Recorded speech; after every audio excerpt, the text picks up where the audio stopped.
তো দেখ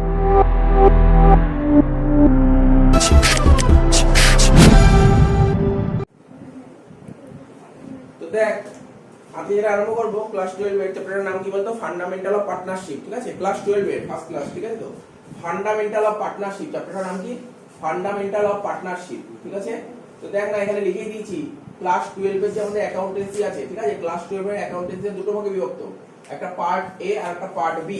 ঠিক আছে, পার্ট এ আর পার্ট বি। তো আমি তো আগেও বলেছিলাম পার্ট এ থেকে কত নাম্বার থাকবে, 60 নাম্বার থাকবে, তাই তো? আর পার্ট বি থেকে 20 নাম্বার থাকবে। তো পার্টের মধ্যে দুটো পার্ট আছে, একটা পার্টনারশিপ আছে আর কোম্পানি আছে। এখন আমরা বহুদিন ধরে পার্টনারশিপ করব। পার্টনারশিপের মধ্যে অনেকগুলো চ্যাপ্টার আছে, লিখেছিলাম পার্টনারশিপের বহু চ্যাপ্টার আছে। পার্টনারশিপ শেষ হলে আমরা কোম্পানি ধরবো। তো প্রথমে চলে আসে পার্টনারশিপ। পার্টনারশিপই আলোচনা করবো আজকে। ঠিক আছে, পার্টনারশিপ একটু থিওরিটিক্যাল কনসেপ্ট দেখে নিই চ্যাপ্টারের থিওরি কি আছে। ঠিক আছে, তো প্রথমে ধর বিজনেস। ঠিক আছে, তো যারা বিজনেস করতে চাইছি, তো বিজনেস তোরা তো ক্লাস 11 এ বিজনেস স্টাডিজ পড়েছিলি, মনে কর ক্লাস 11 এ বিজনেসের সেকেন্ড চ্যাপ্টার পড়েছিলি, তাই তো? কি ছিল? কারবার সংগঠনের রূপ, ফর্ম অফ বিজনেস অর্গানাইজেশন, কোন রকমের বিজনেস হয়, কি কি বিজনেস হতে পারে। বেসিক্যালি বিজনেস বলতে গেলে আমরা তিন রকমের বিজনেস বুঝি। তিন রকমের বিজনেস। একটা কি হয় সোল প্রোপ্রাইটরশিপ বিজনেস, মানে এক মালিকানা কারবার, মনে আছে?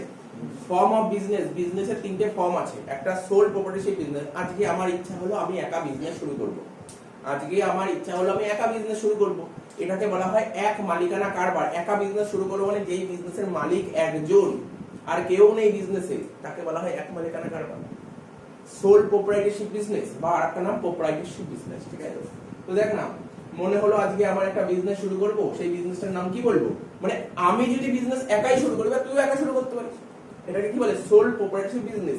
আমরা ক্লাস 11 এ যত অ্যাকাউন্টেন্সি করেছি পুরো প্রোপ্রাইটরশিপ বিজনেসের অঙ্ক করেছি। মনে করার চেষ্টা কর, ক্লাস 11 এ যত অঙ্ক করেছি শুধু এক মালিকানা কারবারই ছিল। ক্লাস 12 থেকে পার্টনারশিপ ঢুকে গেল। বুঝতে পারছিস তো? কোনো কোশ্চেন থাকবে, ডাউট থাকবে জিজ্ঞাসা করবি। ঠিক আছে, তো কি বলেছে মানে যে বিজনেসে মালিক একজন, যে বিজনেসে মালিক দ্যাট মিন্স ওনার একজন, প্রোপ্রাইটার একজন, তাকে বলা হয় সোল প্রোপ্রাইটরশিপ বিজনেস, যেটা আমরা ক্লাস 11 এ ওর উপর অ্যাকাউন্টেন্সি করে এসেছি। ঠিক আছে, তো আচ্ছা ওই বিজনেসের কি কি অসুবিধা ছিল? কিছু তো অসুবিধা ছিল। ওই বিজনেসে যদি অসুবিধা না থাকতো তাহলে আমরা কেন পার্টনারশিপ শিখবো? নিশ্চয়ই তো ওই বিজনেসে কিছু না কিছু তো ডিসঅ্যাডভান্টেজ ছিল।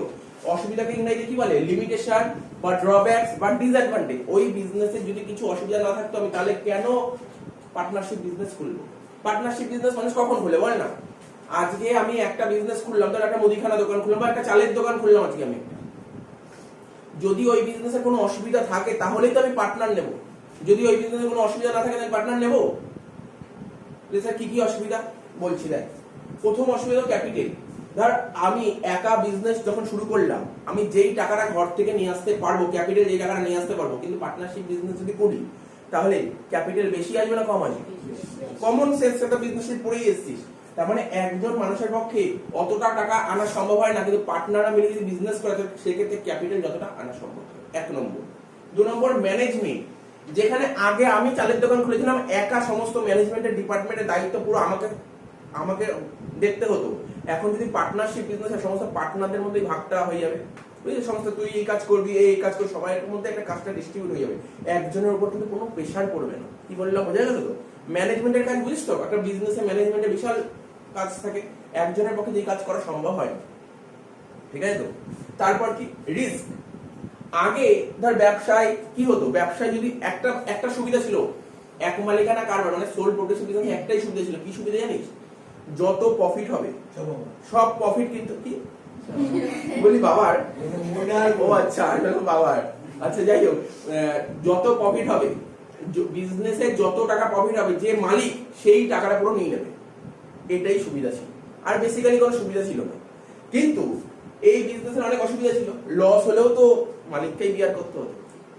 কিন্তু এই বিজনেসে, পার্টনারশিপ বিজনেসে কি হবে? যত প্রফিট হবে সেটা কি হবে? পার্টনারদের মধ্যে ডিস্ট্রিবিউট হয়ে যাবে। লস হলেও কিন্তু পার্টনারদের মধ্যে ডিস্ট্রিবিউট হবে। বুঝতে পারছিস তো? ধর আজকে বিজনেস করলাম, এক বছর বিজনেস করে আমি 50,000 টাকা লস খেলাম, পুরো 50,000 টাকা নিজেকে বিয়ার করতে হবে। কিন্তু যদি লস, যদি দুজন পার্টনার মিলে বিজনেস করে 50,000 টাকা 25-25 ডিস্ট্রিবিউট হয়ে যাবে, অনেকটা লসটা কমে যাবে। বুঝতে পারছিস তো কি বললাম? তো অনেক কিছু চিন্তা ভাবনা করে দেখলাম যে না, সোল প্রোপ্রাইটরশিপ অতটা, আরে সবচেয়ে বড় কথা, আমি যদি খুব বড় লোক হতে যাই, আমি আরো যদি বড় লোক হতে যাই, বিজনেস করে যদি বড় লোক হতে যাই, তাহলে নিশ্চয়ই এক মালিকানা কারবারে সম্ভব নয়। এক মালিকানা কারবারে সম্ভব নয়, আমাকে পার্টনারশিপ বিজনেস করতে হবে। Partnership business comparatively sole proprietorship business থেকে পার্টনারশিপ বিজনেস মাচ বেটার। অনেক বেটার, ঠিক আছে? তো পার্টনারশিপ বিজনেসে ক্যাপিটালটা প্রচুর আসবে, পার্টনার প্রচুর আসবে, কাজটা আরো ভালো করতে পারবো, ম্যানেজমেন্ট সিস্টেম ভালো হবে, রিস্ক কমে যাবে, ঠিক আছে? তো এই অ্যাডভান্টেজ গুলো তুই পেয়ে যাবি পার্টনারশিপ বিজনেস, ঠিক আছে? তো আচ্ছা, তুই একটা জিনিস একটা বলতে পারিস, হ্যাঁ, একটা কি হয় সোল প্রপার্টিশিপ বিজনেস এখন লিগালের ব্যাপার নেই, লিগাল মানে কোনো আইনের কোনো ঝামেলা নেই, কিন্তু পার্টনারশিপ, হ্যাঁ, তবে একটা ঠিক পার্টনারশিপ বিজনেস অনেক ঝামেলা হয়। পার্টনারশিপ বিজনেস যদি পার্টনার মিলে বিজনেস করে সেখানে কি অনেক ঝামেলা হবে, কিন্তু যদি আমি যে বিজনেসের মালিক একা, সেখানে কোনো ঝামেলা হবে? কোনো ঝামেলা হবে না। কিন্তু পার্টনারশিপ বিজনেস ঝামেলা হবে। কেন ঝামেলা হবে? তো তিনজন পার্টনার মিলে বিজনেস করছিস, ও এক কথা বলছে, তুই এক কথা বলছিস, বিভিন্ন নিয়ে ঝামেলা হতেই পারে। এই জিনিসগুলো দেখ এইগুলো কোনোদিন পরীক্ষায় লিখতে দেবে না, বেসিক থিওরি গুলো বলে দিলাম, ঠিক আছে?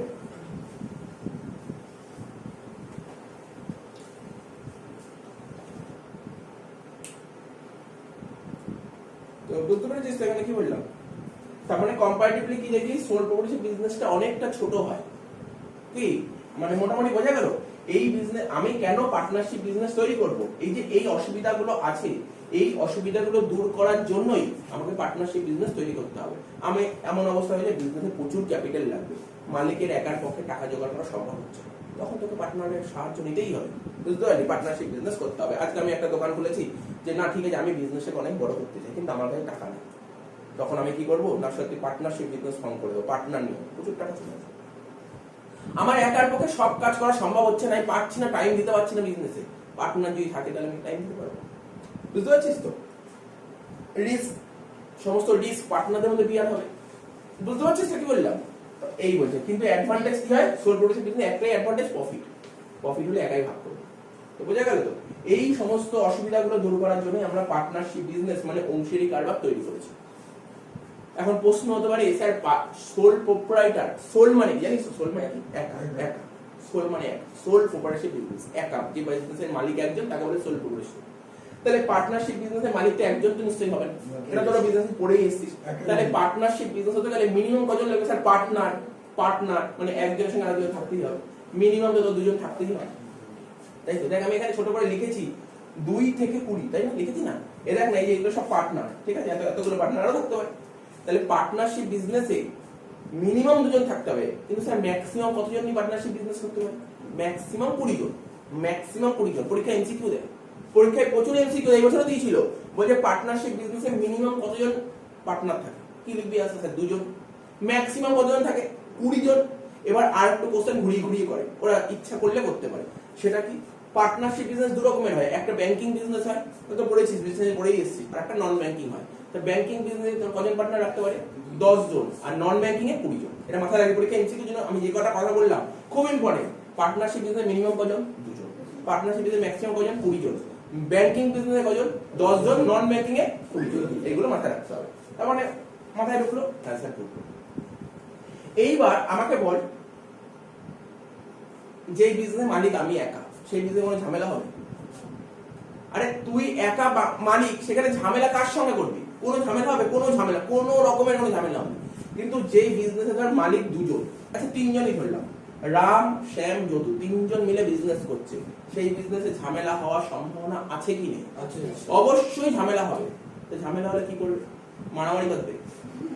ঝামেলা হলে মারামারি বাঁধবে, ঠিক আছে? তো মারামারি বাঁধবে, বুঝতে পারছিস? তাহলে বিজনেস 2 দিনের মধ্যে উঠে যাবে। কি উঠে যাবে? তো ঝামেলা হবে। পার্টনারশিপ বিজনেস মানেই ঝামেলা। আরে পার্টনারশিপ বিজনেস মানেই ঝামেলা, আর ঝামেলা হবে, ঝামেলা হলে কদিন পরে বিজনেস উঠে যাবে। তো লাভ কি হলো? তো বিভিন্ন পার্টনাররা কোনো না কোনো কারণেই একটা ছুতো বুঝবে, একটা ঝামেলা হবে, ঝামেলা হলে কোর্টে কেস করবে, কোর্ট ওদের কেসগুলো সব সামাল দেওয়ার চেষ্টা করবে, তাই তো? তো কোর্টের অত সময় নেই, সবার এক একজন আসবে, কোর্টে কেস করবে, সামাল দেবে। তো কোর্ট তখন দেশের যে গভর্নমেন্ট, এই যে কোর্ট, আমাদের যে কোর্ট দেশের গভর্নমেন্টকে বলেছে নতুন তো বিজনেস চালু হচ্ছে, পার্টনারশিপ বিজনেস, তাহলে তুমি কাজ করো, পার্টনারশিপ বিজনেস চালু হচ্ছে, তুমি এর জন্য একটা আইন তৈরি করো, সমস্ত পার্টনাররা এই আইন কানুন মেনে চলতে হবে। দেশে যে পার্টনারশিপ সংক্রান্ত যে আইন কানুন আছে, সেই আইনগুলো মেনে চলতে হবে, এবং সেই আইনগুলো তোমরা তৈরি করে সমস্ত পার্টনারশিপ বিজনেসদের বলে দাও এই আইন মেনে চলতে হবে। কি বললাম বুঝতে পারছিস তো? এর জন্য কিছু রুল তৈরি করে গভর্নমেন্ট কিছু রুল তৈরি করেছে, যেটাকে কেউ ল বলে, কেউ অ্যাক্ট বলে, কেউ কোড বলে। কি বললাম বুঝতে পারছিস তো? আরে যে কোনো ব্যাপার অনেক কিছু ঝামেলা হতে পারে, সেই ঝামেলাগুলো আমাদের যা আইনের বইতে লেখা আছে পার্টনারশিপ আইনে, সেই আইনটা মেনে চলতে হবে, ঠিক আছে? এবার এই আইনটাই তৈরি হয়েছে কত সালে দেখ, পার্টনারশিপ অ্যাক্ট 1932। অর্থাৎ আমাদের দেশে যে পার্টনারশিপ বিজনেস হয়, সমস্ত পার্টনারশিপের যে আইন কানুন আছে সেটা মেনে চলতে হয়। কোন নিয়ম অনুযায়ী? 1932 সালে পার্টনারশিপ অ্যাক্ট চালু হয়েছিল, সেই আইন কানুন মেনে চলতে হবে। চিন্তা করিস না, তোরা তো এই ক্লাস 12 ল পড়বো, সিএলপি ল এর ফার্স্ট চ্যাপ্টার এটাই পার্টনারশিপ, এগুলোই সব আছে, ঠিক আছে? তাহলে কি বললাম বুঝতে পারলি তো? তাহলে আমাদের দেশে প্রচুর ঝামেলা বাঁধতে পারে। ঝামেলা হলে কি বিজনেস বন্ধ হয়ে যাবে? তো দেশের সরকার তো কোনোদিন চায় না বিজনেস বন্ধ হয়ে যাক, কেউ কখনো চায় না, দেশের সরকার কোনোদিন চায় না বিজনেস বন্ধ হয়ে যাক। বিজনেস যদি বন্ধ হয়ে যায় তাহলে দেশের কিন্তু অনেক আর্থিক দিক থেকে কিন্তু দেশ অনেক ক্ষতিগ্রস্ত হবে। তো কখনো দেখিস না আমাদের দেশে যে সরকার আছে কখনো বলে না যে কোম্পানি বন্ধ হয়ে যাক বা বিজনেস বন্ধ। ভাব না, একটা যদি দেশের কোম্পানি বন্ধ হয়ে যায় তাহলে সেই দেশের আর্থিক অবস্থা অনেক খারাপ হয়ে যাবে। তাহলে যত লোক চাকরি করতো তার চাকরি তো হারিয়ে গেল। আরে সরকারি না, বেসরকারি কাজ করতো তাহলে চাকরি হারিয়ে গেল। তারা চাকরি হারিয়ে গেলে তাদের ফ্যামিলি চলবে কি করে? শুন, দেশের সরকার কোনোদিন চায় না বিজনেস বন্ধ হয়ে যাক। দেশের সরকার প্রমোট করে বিজনেস করো, ঠিক আছে? তো সুতরাং সরকার কখনোই চায় না ঝামেলা হয় বিজনেস বন্ধ হোক। ঝামেলা হলে সবাই কোর্টে যেত, কোর্টের কাছে এত সময় নেই, তার জন্য কোর্ট দেশের সরকারকে বলে দিয়েছে যে তুমি একটা আইন তৈরি করো, পার্টনারশিপের আইন তৈরি করো। সেই পার্টনারশিপ আইনটার নামই কি 1932। পরীক্ষায় শর্ট কোশ্চেন দেয়, ভারতে অংশীদারি আইন কত সালে চালু হয়েছে? কি লিখবে? আচ্ছা 1932। অনেকেই লিখতে পারে না, মানে অপশন দেয়, অনেকে লিখতে পারে না, কি বলবো বল? তো সারা বছর তো পড়াশোনা করে না, তার জন্য সে লিখতে পারে। এরকম এই যা যা বলে প্রচুর এমসিকিউ আসবে, ঠিক আছে? তাহলে একটু বললাম, এরপর দেখি কি লিখবো।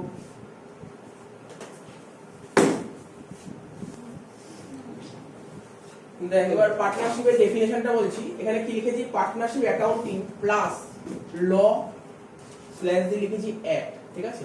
এই পার্টনারশিপের যে অরিজিনাল যে ডেফিনেশন কোথায় পাবো? এটা পার্টনারশিপ লতেই পেয়ে যাবো, ঠিক আছে?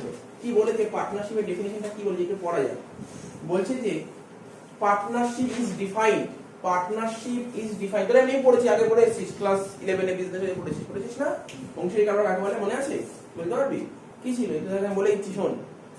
দুই বা ততোধিক ব্যক্তি, টু অর মোর পারসন, দুই বা ততোধিক ব্যক্তি নিজেদের মধ্যে চুক্তিবদ্ধ হয়ে, তাই তো, নিজেদের মধ্যে চুক্তিবদ্ধ হয়ে মুনাফা অর্জনের জন্য যে কারবারটা তৈরি করে তাকে তো অংশীদারি কারবার বলে। কি বললাম বল? কয়েকটা টার্ম বললাম। দুই বা ততোধিক ব্যক্তি, 1 নম্বর পয়েন্ট।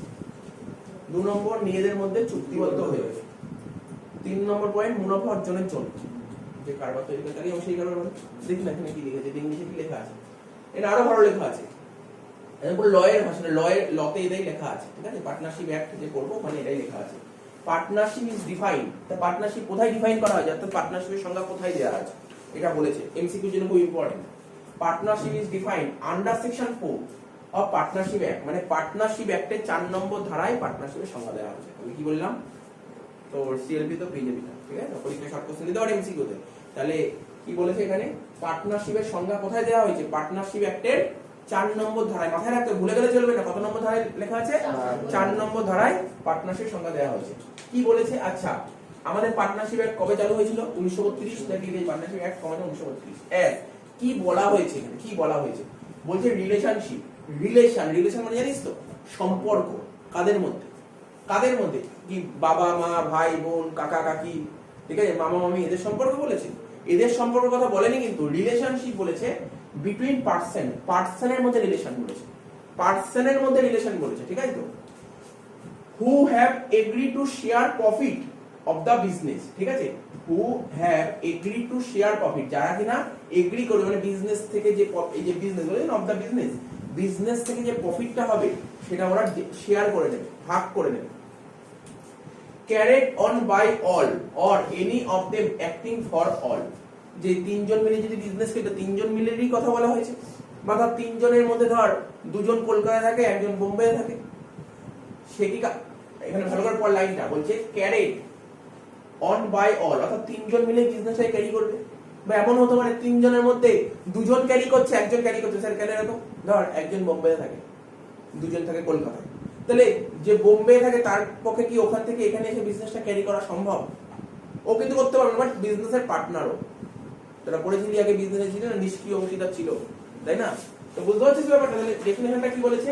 বলেছে রিলেশনশিপ বিটুইন পার্সন, ঠিক আছে? Relationship between person who have agree to share of profit, তাহলে রিলেশনশিপ বিটুইন পার্সন, ঠিক আছে, সেই সমস্ত পার্সন আমরা রিলেশন করব যারা কিনা প্রফিটটা শেয়ার করে নেবে, ভাগ করে নেবে, ঠিক আছে।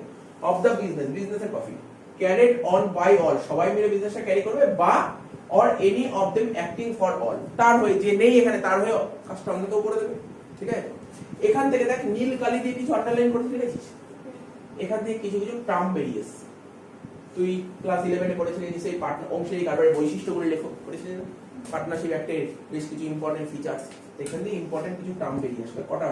একটা, দুটো, তিনটে, চারটে, পাঁচটা, এইগুলো। দেখ প্রথমে কি ছিল? রিলেশনশিপ ছিল তো, রিলেশনশিপ, ঠিক আছে। রিলেশনশিপ মানে কি? সম্পর্ক। যেটা বললাম এখানে সম্পর্ক মানে বাবা মার সম্পর্ক না, ভাই বোনের সম্পর্ক না, ঠিক আছে, দাদা দিদি, এই সমস্ত সম্পর্কের কথা বলা হয়নি। এখানে কিসের সম্পর্ক কথা বলেছে? সোশ্যাল রিলেশন, মানে বুঝতে পারলি, সামাজিক সম্পর্কের কথা বলে। কি সম্পর্ক কথা বলা হয়েছে এখানে? পরীক্ষায় যদি কখনো শর্ট কোশ্চেন দেয়, পার্টনারশিপ বিজনেস পার্টনার মধ্যে কিসের সম্পর্ক আছে? সামাজিক সম্পর্ক, ঠিক আছে, সামাজিক সম্পর্ক কথা বলা হয়েছে, ঠিক আছে। তো partnership comes into existence with the help of an agreement, ঠিক আছে। রিলেশনশিপ মানে এগ্রিমেন্ট, তার মানে এখানে যে পার্টনাররা থাকবে না, ওদের মধ্যে, পার্টনারদের মধ্যে একটা এগ্রিমেন্ট হতে হবে, এগ্রিমেন্ট, চুক্তি হতে হবে। হ্যাঁ, আমি এই বিজনেসের পার্টনার। যেমন তুই ধর, তুই কে কে হিন্দুতে পড়িস, কে কে হিন্দু থেকে নিশ্চয়ই একটা গলায় ঝুলিয়ে রেখেছিস, একটা কি দিয়েছে, একটা আই কার্ড দিয়েছে, আই কার্ড দিয়েছে। এই আই কার্ড থেকে বোঝা যায় যে না তুই স্কুলের স্টুডেন্ট। ও ধর ওই স্কুলে ধর মতিল গার্লসের দ্বারা একটা আই কার্ড দিয়েছে, তার মানে কি দেখে বোঝা যাবে না ও মতিল গার্লসের স্টুডেন্ট, ঠিক আছে। তো বুঝতে পারছিস কি বলতে চাইছে এখানে? তাই বলছে পার্টনারশিপ কামস ইন, মানে প্রতিটা পার্টনারশিপ বিজনেস করবে তার একটা এগ্রিমেন্ট হতে হবে, যে এগ্রিমেন্ট দেখে বোঝা যাবে যে না সত্যিতে ও এই বিজনেসের পার্টনার। বুঝতে পারছিস? Partnership comes into existence with the help of an agreement which is known as partnership. তো পরীক্ষায় এবছর শর্ট কোশ্চেন দিয়েছে বা দিতে পারে, বলতে পারে অংশীদারি চুক্তিপত্র কাকে বলে? পড়িস না? অংশীদারি চুক্তিপত্র তোরা পড়েছিস তো, 11 এর বিজনেসে যে পড়েছিস না, অংশীদারি চুক্তিপত্র কাকে বলে? কি বলছে? অংশীদাররা নিজেদের মধ্যে চুক্তিবদ্ধ হয়ে যে দলিল তৈরি করে। অংশীদাররা ধর 1 2 3 তিনজন মিলে একটা বিজনেস করছি, ঠিক আছে, তাহলে আমরা অংশীদার, আমরা তিনজন মিলে চুক্তিবদ্ধ হয়ে একটা দলিল তৈরি করবো, তাকে বলে অংশীদার চুক্তি। এরকম শর্ট কোশ্চেন দেয়, এগুলো তোকে থিওরিটাও পড়তে হবে, শুধু অঙ্ক করলে হবে না। থিওরি না পড়লে তুই কি করে ফুল মার্কস এর দিকে যাবি? তো এটা বুঝতে পারলি এগ্রিমেন্টটা। নেক্সট পয়েন্ট কি বলে? Two or more person. এটা তো বলার কিছু নেই, পার্টনারশিপ বিজনেস কি হয়? দুজন বা তার বেশি পার্সন হতে হবে। কি লেখা আছে? মিনিমাম 2%, মিনিমাম দুজন পার্সন হতে হবে, ঠিক আছে। হু মাস্ট বি কম্পিটেন্ট, কম্পিটেন্ট। তোরা সিনেমা দেখেছিস? ওই কোই মিল গায়ে সিনেমাটা দেখেছিলি? কোই মিল গায়ে কে ছিল? ঋত্বিক রোশন ছিল। তো ও কি ছিল? ও কি নরমাল পার্সন ছিল? ও কি নরমাল পার্সন ছিল? ওকে তুই, ও তো নরমাল পার্সন না। বলছে পার্টনারশিপ বিজনেস হলে হু মাস্ট বি কম্পিটেন্ট হতে হবে, অর্থাৎ নরমাল পার্সন হতে হবে, ঠিক আছে। এরকম অ্যাবনরমাল পার্সন নিয়ে তুই বিজনেস করতে পারবি, এটা বলেছে, রুলে বলা আছে, ঠিক আছে। তো বুঝতে পারছো? হু এখানে কি minimum 2% who must be competent, অর্থাৎ নরমাল পার্সন হতে হবে টু কন্ট্রাক্ট, ঠিক আছে। কিন্তু এজ হতে হবে 18 বছরের বেশি, 18 বছরের কম হবে না, 18 বছরের বেশি হতে হবে, ঠিক আছে। Maximum partnership act has maximum limit but company act 2013, আচ্ছা তোদের সেই বছর এসে নিয়ে যাই না, লেটেস্ট কোম্পানি আইন কবে চালু হয়েছে? সর্বশেষ কোম্পানি আইন কবে চালু হয়েছে বল? 2013। যাই হোক, তার কোন তোদের 11 না আসলে 12 এসেছে, কোন না কোন ক্লাসে এসেছে। তো লেটেস্ট কোম্পানি আইন কত সালে চালু হয়েছে? 2013 সালে, তাই তো? দেখ ভালো করে পড়বি, লাইন বাই লাইন পড়বি, মানে বোঝার চেষ্টা করবি। Partnership act has maximum limit but company act 2013 restrict, তার মানে কোম্পানি অ্যাক্ট কোনটা? 2013, মানে লেটেস্ট কোম্পানি অ্যাক্ট। পরীক্ষা শর্ট কোশ্চেন দিতে পারে, বলো সর্বশেষ কোম্পানি অ্যাক্ট কবে চালু হয়েছে? 2013 সালে। তো এই জিনিসগুলো তোকে সব জানতে হবে, ঠিক আছে। তো তুই ভাবছিস কি স্যার এমসিকিউ? আরে এমসিকিউ সব আলাদা করে সব লেখানো আছে, তারপরেও এই লাইনগুলো পড়তে হবে। এই লাইনগুলো তুই পড়িস তাহলে এমসিকিউ পড়তে হয়। অনেকে দেখবি পরীক্ষায় যায় এমসিকিউ না পড়ে চলে যায়, সে এমসিকিউ 24 পেতেই পারে। তার জন্য কি এই ক্লাসগুলো ভালো করে মন দিয়ে শুনতে হবে, তাহলে তুই সব এমসিকিউ পারবি। Restrict maximum number of partner two 50, এই মাত্র বললাম পার্টনারশিপ বিজনেস কত হয়? মিনিমাম 2 থেকে 20 বলেছিলাম না। কিন্তু এখানে দেখ কি করেছে, কোম্পানি একটা রেস্ট্রিক্ট করেছে, ম্যাক্সিমাম নাম্বার অফ পার্টনার 50 করেছে, ঠিক আছে। তো বোঝা গেল 2 or more person। Sharing profit, বল না এই বিজনেস করছিস, বিজনেসে প্রফিটটা হবে, সেই প্রফিটটা কি হবে? শেয়ার হবে। কি শুধু কি প্রফিট হলে কি তার তিনজন মিলে বিজনেস করবে? প্রফিট হলে প্রফিটের ভাগটা নেব, লস হলে কি লসটা বিয়ার করব না? হতে পারে এরকম। প্রফিট হলে প্রফিটেরটাও যেমন শেয়ার হবে, লস হলে লসটাও তো শেয়ার হবে। এমন কোনো ব্যাপার যে না বিজনেসে প্রফিট হয়েছে প্রফিট নেবো আমি, লস হলে আমি নেবো না, এরকম হবে কখনো? এরকম হতে পারবে না। তো দেখ তারপর বিজনেসটা লফুল হতে হবে, অর্থাৎ আমাদের দেশের সরকার যেই বিজনেসটাকে লফুল বলবে সেই বিজনেসটাকে অ্যালাউ করবে। ধর আমাদের দেশের সরকার বলে না এই বিজনেস আমাদের দেশ অ্যালাউ করে না, সেই বিজনেস যদি করিস তাহলে হবে না। আমার কথা বুঝি, লফুল বিজনেস মানে বুঝতে পারছিস তো? ধর সাপোজ ধর আমাদের দেশে ধর তুই যখন বিজনেস শুরু করেছিলি, তুই ধর কোনো একটা বিজনেস শুরু করিস, তখন সত্যি সরকারের দৃষ্টিভঙ্গি যেটা আইনত বিজনেস ছিল, আইনানুগ ছিল বিজনেসটা, ল মান ছিল, কিন্তু তুই বিজনেস আরম্ভ করলি 4-5 বছর পর বললি না এই বিজনেস আমাদের দেশ থেকে ব্যান করে দিল, তো তোর বিজনেস বন্ধ করে দিতে হবে। তো বুঝলি লফুল বিজনেস মানে বুঝতে পারছিস তো কি বললাম? এরকম অনেক স্টোরি আছে, পরে বুঝবো আস্তে আস্তে পার্টনারশিপ করতে। ঠিক আছে, তারপর মিউচুয়াল এজেন্সি মানে হচ্ছে পারস্পরিক বোঝাপড়া, অর্থাৎ পার্টনারদের মধ্যে পারস্পরিক বোঝাপড়া হবে। আমি বললাম দেখ আমি না সারাক্ষণ পড়াই, তোরা তো বেকার, তোরা তো এখন কাজ বাজ খুঁজছিস বা তোরা পড়াশোনা করছিস, তোরা বিজনেসটা দেখাশোনা কর, ঠিক আছে? টাকা পয়সা আমি দেবো, বিজনেসটাতে টাকা পয়সা আমি দেবো, আমি টাইম দিতে পারবো, তোরা বিজনেসটা দেখাশোনা কর। তার মানে কি, আমার হয়ে তোরা কাজটা করে দিবি, তোরা তোদের কাজটা করলি, বাট আমার হয়ে তোরা কাজটা করে দিবি, ফ্রিতে করতে হবে না, তার জন্য কিছু পাবি, তোরা যেহেতু বিজনেসের হয়ে কাজটা করে দিবি, তোরা পাবি, তার জন্য রেমুনারেশন পাবি, স্যালারি পাবি। বুঝতে পারছিস তো? এখানে এইসব কথাই বলেছি। Mutual agency, partner must be carried on by all, তা পার্টনাররা সবাই মিলে বিজনেসটা করতে হবে, or on of them acting for all, তা আমি কাজ করতে পারছি না, আমার হয়ে কেউ কাজ করে দিচ্ছে, অর্থাৎ প্রিন্সিপাল এজেন্টের কাজ করছে, প্রিন্সিপাল আর এজেন্টের কাজ একজন পার্টনারটা আরেকজন করেছে। বুঝতে পারছিস? এই গল্পগুলো সব বলেছে, তার স্বাভাবিক ব্যাপার। আমি কাজ করতে পারছি না, আমি বললাম ঠিক আছে আমার হয়ে অন্য একজন কাজ করে দেবে, অন্য কোনো পার্টনার কাজ করে দেবে। স্যার পার্টনার বলছে করবো না, করবে না, অন্য কোনো লোক কাজ করে দেবে, অন্য কোনো লোক যদি কাজ করে তাকে স্যালারি দেবো।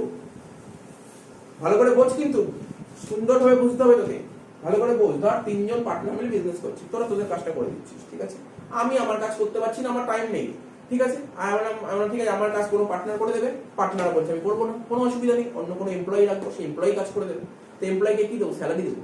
কিন্তু পার্টনারদের কি হবে? পার্টনার স্যালারি হয়। বলবো আস্তে আস্তে, সব বলবো কিচ্ছু বাদ দেবো না, সব বলবো, পয়েন্ট বাই পয়েন্ট বলবো।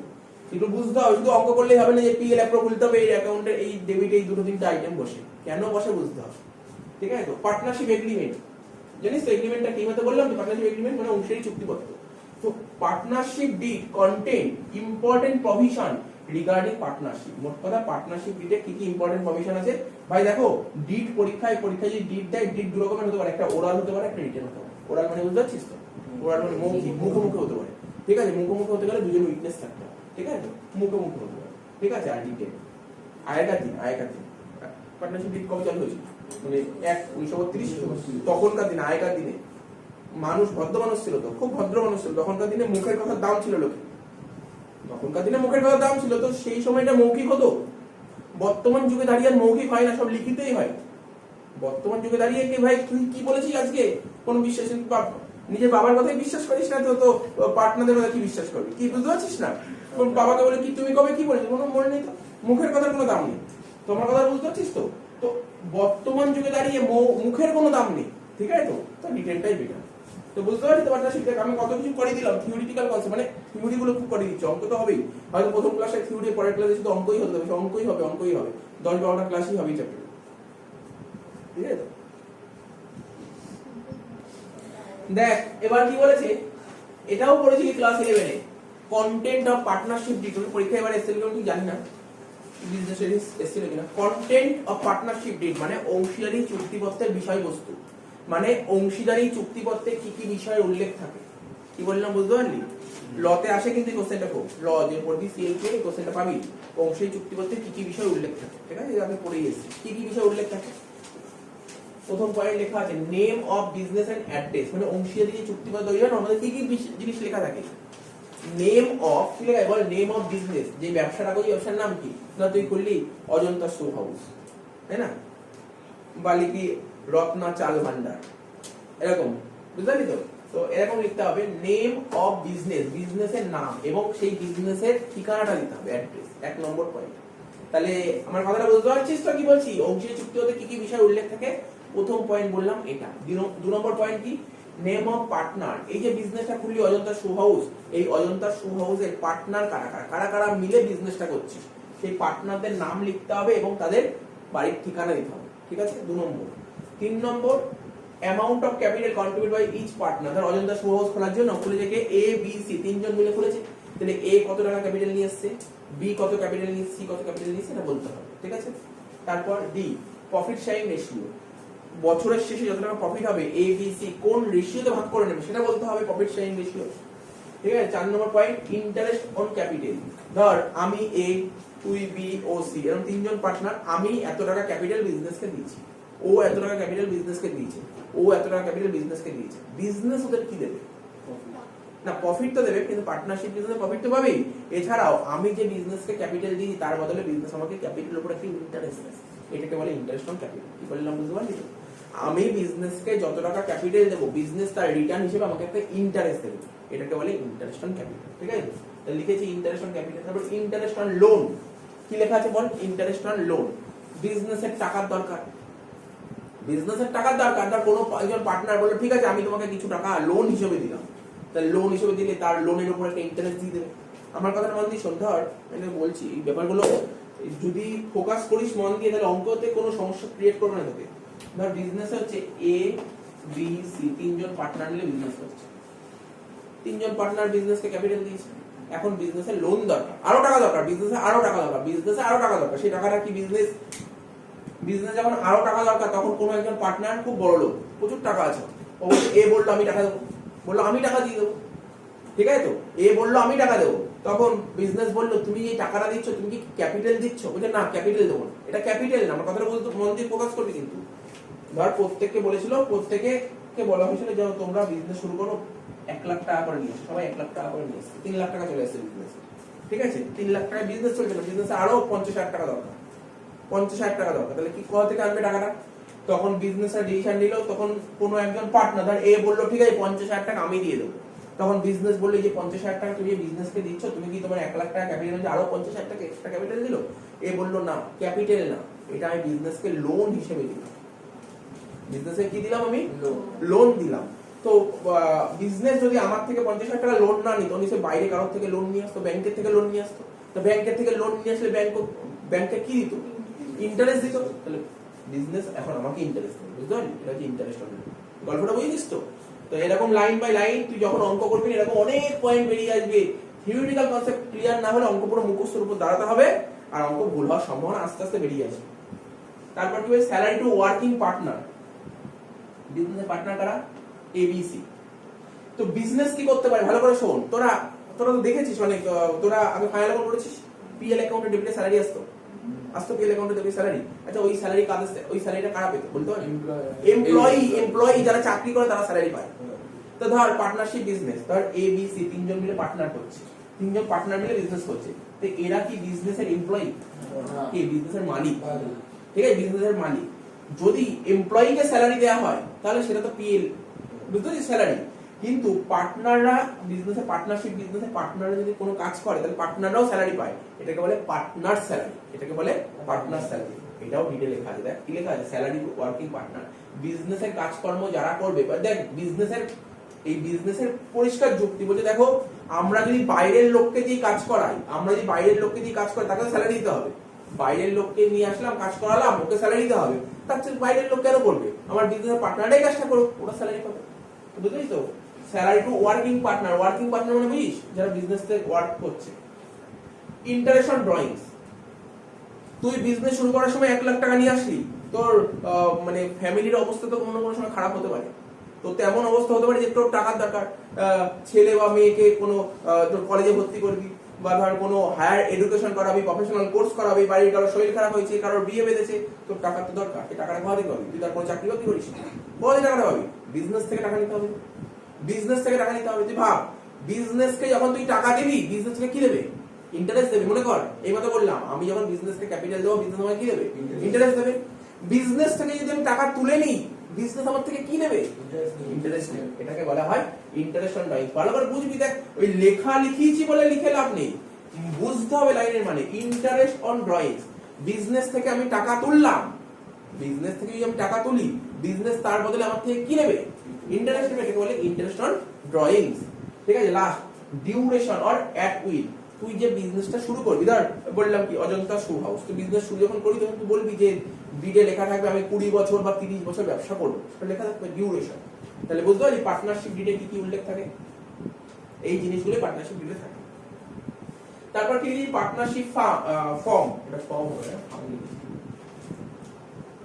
Partnership form. পার্টনারশিপ ফর্ম মানে স্যার আচ্ছা আমাদের বিজনেসটার নাম কি বললাম, Ajanta shoe house. Ajanta shoe house তৈরি হয়ে গেল, অজন্তা শু হাউস তৈরি হয়ে গেল। তো অজন্তা শু হাউসের মালিক কারা কারা মিলে অজন্তা শু হাউস তৈরি করেছে, সাপোজ এ বি সি তিনজন মিলে অজন্তা শু হাউস তৈরি করেছে, অজন্তা শু হাউস তৈরি হয়ে গেছে, ফর্ম হয়ে গেছে। ফর্ম মানে গঠন হয়ে গেছে। তারপর ঠিক আছে এগ্রি নট এগ্রি, ঠিক আছে। তো এগ্রি মানে বোঝাই যাচ্ছে যে সমস্ত এগ্রি করেছে, ডিডে লেখা আছে কি লেখা নেই এগুলোই আমরা বুঝবো। কোনো কিছু ডিডে লেখা থাকলে কি হবে, লেখা না থাকলে কি হবে, ঠিক আছে। দেখ ভালো করে শোন, এই লাইনটা লেখা বললেই বুঝতে পারবি, ঠিক আছে। তো if partners do not agree, if partners মানে অংশীদাররা do not agree on some point then rules of partnership act will apply, ঠিক আছে। তো বলছে পার্টনাররা যদি পার্টনারশিপ বলছে if partners do not agree on some point, ঠিক আছে। তো then rules of partnership act will apply. তো যদি পার্টনারশিপ ডিডে যেই কথাগুলো লেখা আছে তো কিছু যদি উল্লেখ না থাকে এখানে পর ডু নট এগ্রি, কোনো পার্টনাররা যদি এগ্রি না করে, যদি না মেনে নেয়, তখন কিসের অ্যাপ্লিকেশন নিতে হবে, রুল অফ পার্টনারশিপ অ্যাক্ট, অংশীদারি আইনের সাহায্য নিতে হবে, ঠিক আছে। বুঝতে পেরেছিস তো। তারপর বলেছে silent on certain issue then provision of partnership act will apply. এবার কিছু কেস সম্পর্কে দেখ, এখানে কতগুলো পয়েন্ট আছে, এ থেকে আই এতগুলো পয়েন্ট আছে, ঠিক আছে। কোনো পার্টনার যদি কোনো কিছু নিয়ম না মানে, যে না আমি এটা মানবো না, তাহলে কি হবে, সেক্ষেত্রে পার্টনারশিপ অ্যাক্টের সাহায্য নেবে। বা ধর এতগুলো পয়েন্ট আছে, এতগুলো পয়েন্টের মধ্যে কোনো একটা পয়েন্ট যদি মিসিং আছে, তাহলেও কার সাহায্য নিতে, পার্টনারশিপ অ্যাক্টে। কি বললাম বোঝা গেল, আস্তে আস্তে বুঝতে পারবি, কোনো চিন্তা করার বিষয় নেই। পরীক্ষার যে কোশ্চেন সেট করবে না, ওরা এইগুলোই কোশ্চেন সেট করে দেয়, অ্যাডজাস্টমেন্ট হিসেবে এইগুলোই সেট করবে, ঠিক আছে, এইগুলোই সেট করবে। সুতরাং এই জিনিস বুঝতে হবে। তুই যদি বুঝতে না পারিস, যদি থিওরিটিক্যাল কনসেপ্ট যদি ক্লিয়ার না থাকে, তো যে অঙ্ক ভাবি এবার কি সব দিচ্ছে, কোথা দিয়ে দিচ্ছে বুঝতে পারবি। সুতরাং বুঝতে হবে রুলস অফ, ভালো করে পড়। আর এই পয়েন্টটা আমি 3টে স্টার মারলাম, খুব ইম্পর্টেন্ট এই জায়গাটা, প্রতিটা স্টুডেন্টকে এটা পড়তে হবে, প্রতিটা স্টুডেন্টকে পড়তেই হবে। এমসিকিউ বল, অঙ্ক বল, সব জায়গায় এটা কাজে লাগবে, ঠিক আছে। তাহলে কি লেখা আছে, rules of absence of partnership did, মানে কি rules of partnership, partnership did মানে কি বলে তো, অংশীদারি চুক্তিপত্র। পার্টনারশিপ ডিড বলছে rules of absence of partnership did, মানে পার্টনারশিপ ডিড যে, তো যখন পার্টনাররা মিলে যখন পার্টনারশিপ বিজনেস শুরু করে, ওরা তো একটা ডিড তৈরি করে, ডিডে যদি এই পয়েন্টগুলো উল্লেখ না থাকে তাহলে কি করব, ভালো করে বোঝ। কিন্তু প্রচুর এমসিকিউ আসবে এখান থেকে, প্রচুর এমসিকিউ আসবে, আইডিয়া করতে হবে কত এমসিকিউ আসবে। সুতরাং এই যে ভালো করে বুঝবি কি লেখা আছে, রুলস মানে নিয়ম, অফ অ্যাবসেন্স, অ্যাবসেন্স মানে কি, অনুপস্থিত, অ্যাবসেন্স আছে। কিসের অ্যাবসেন্স আছে, আমাদের যে পার্টনারশিপ ডিড এতগুলো পয়েন্ট, তো পার্টনারশিপ ডিডে যদি এই পয়েন্টগুলো যদি না থাকে, উল্লেখ করা না থাকে, তখন কি করব, কি বললাম বুঝতে পারলি তো। প্রতিটা পয়েন্ট এখন মন দিয়ে শুনবি, পরের দিন কিন্তু এটার উপর জিজ্ঞাসা করবো। কি বলে যে profit or loss will be shared equally by all partners. আমাদের বিজনেসের নাম কি, অজন্তা শু হাউস। ওরা যখন ডিড তৈরি করেছিল, ওরা লিখতে ভুলে গেছিল, কি লিখতে ভুলে গেছিল, বিজনেসের শেষে প্রতি বছর তো প্রফিট হবে, প্রফিট বা লস কিছু তো হবে, কে কত টাকা করে নেবে, এটা লিখতেই ভুলে গেছে। কি বললাম বুঝেছিস, বল দেখি কি বললাম।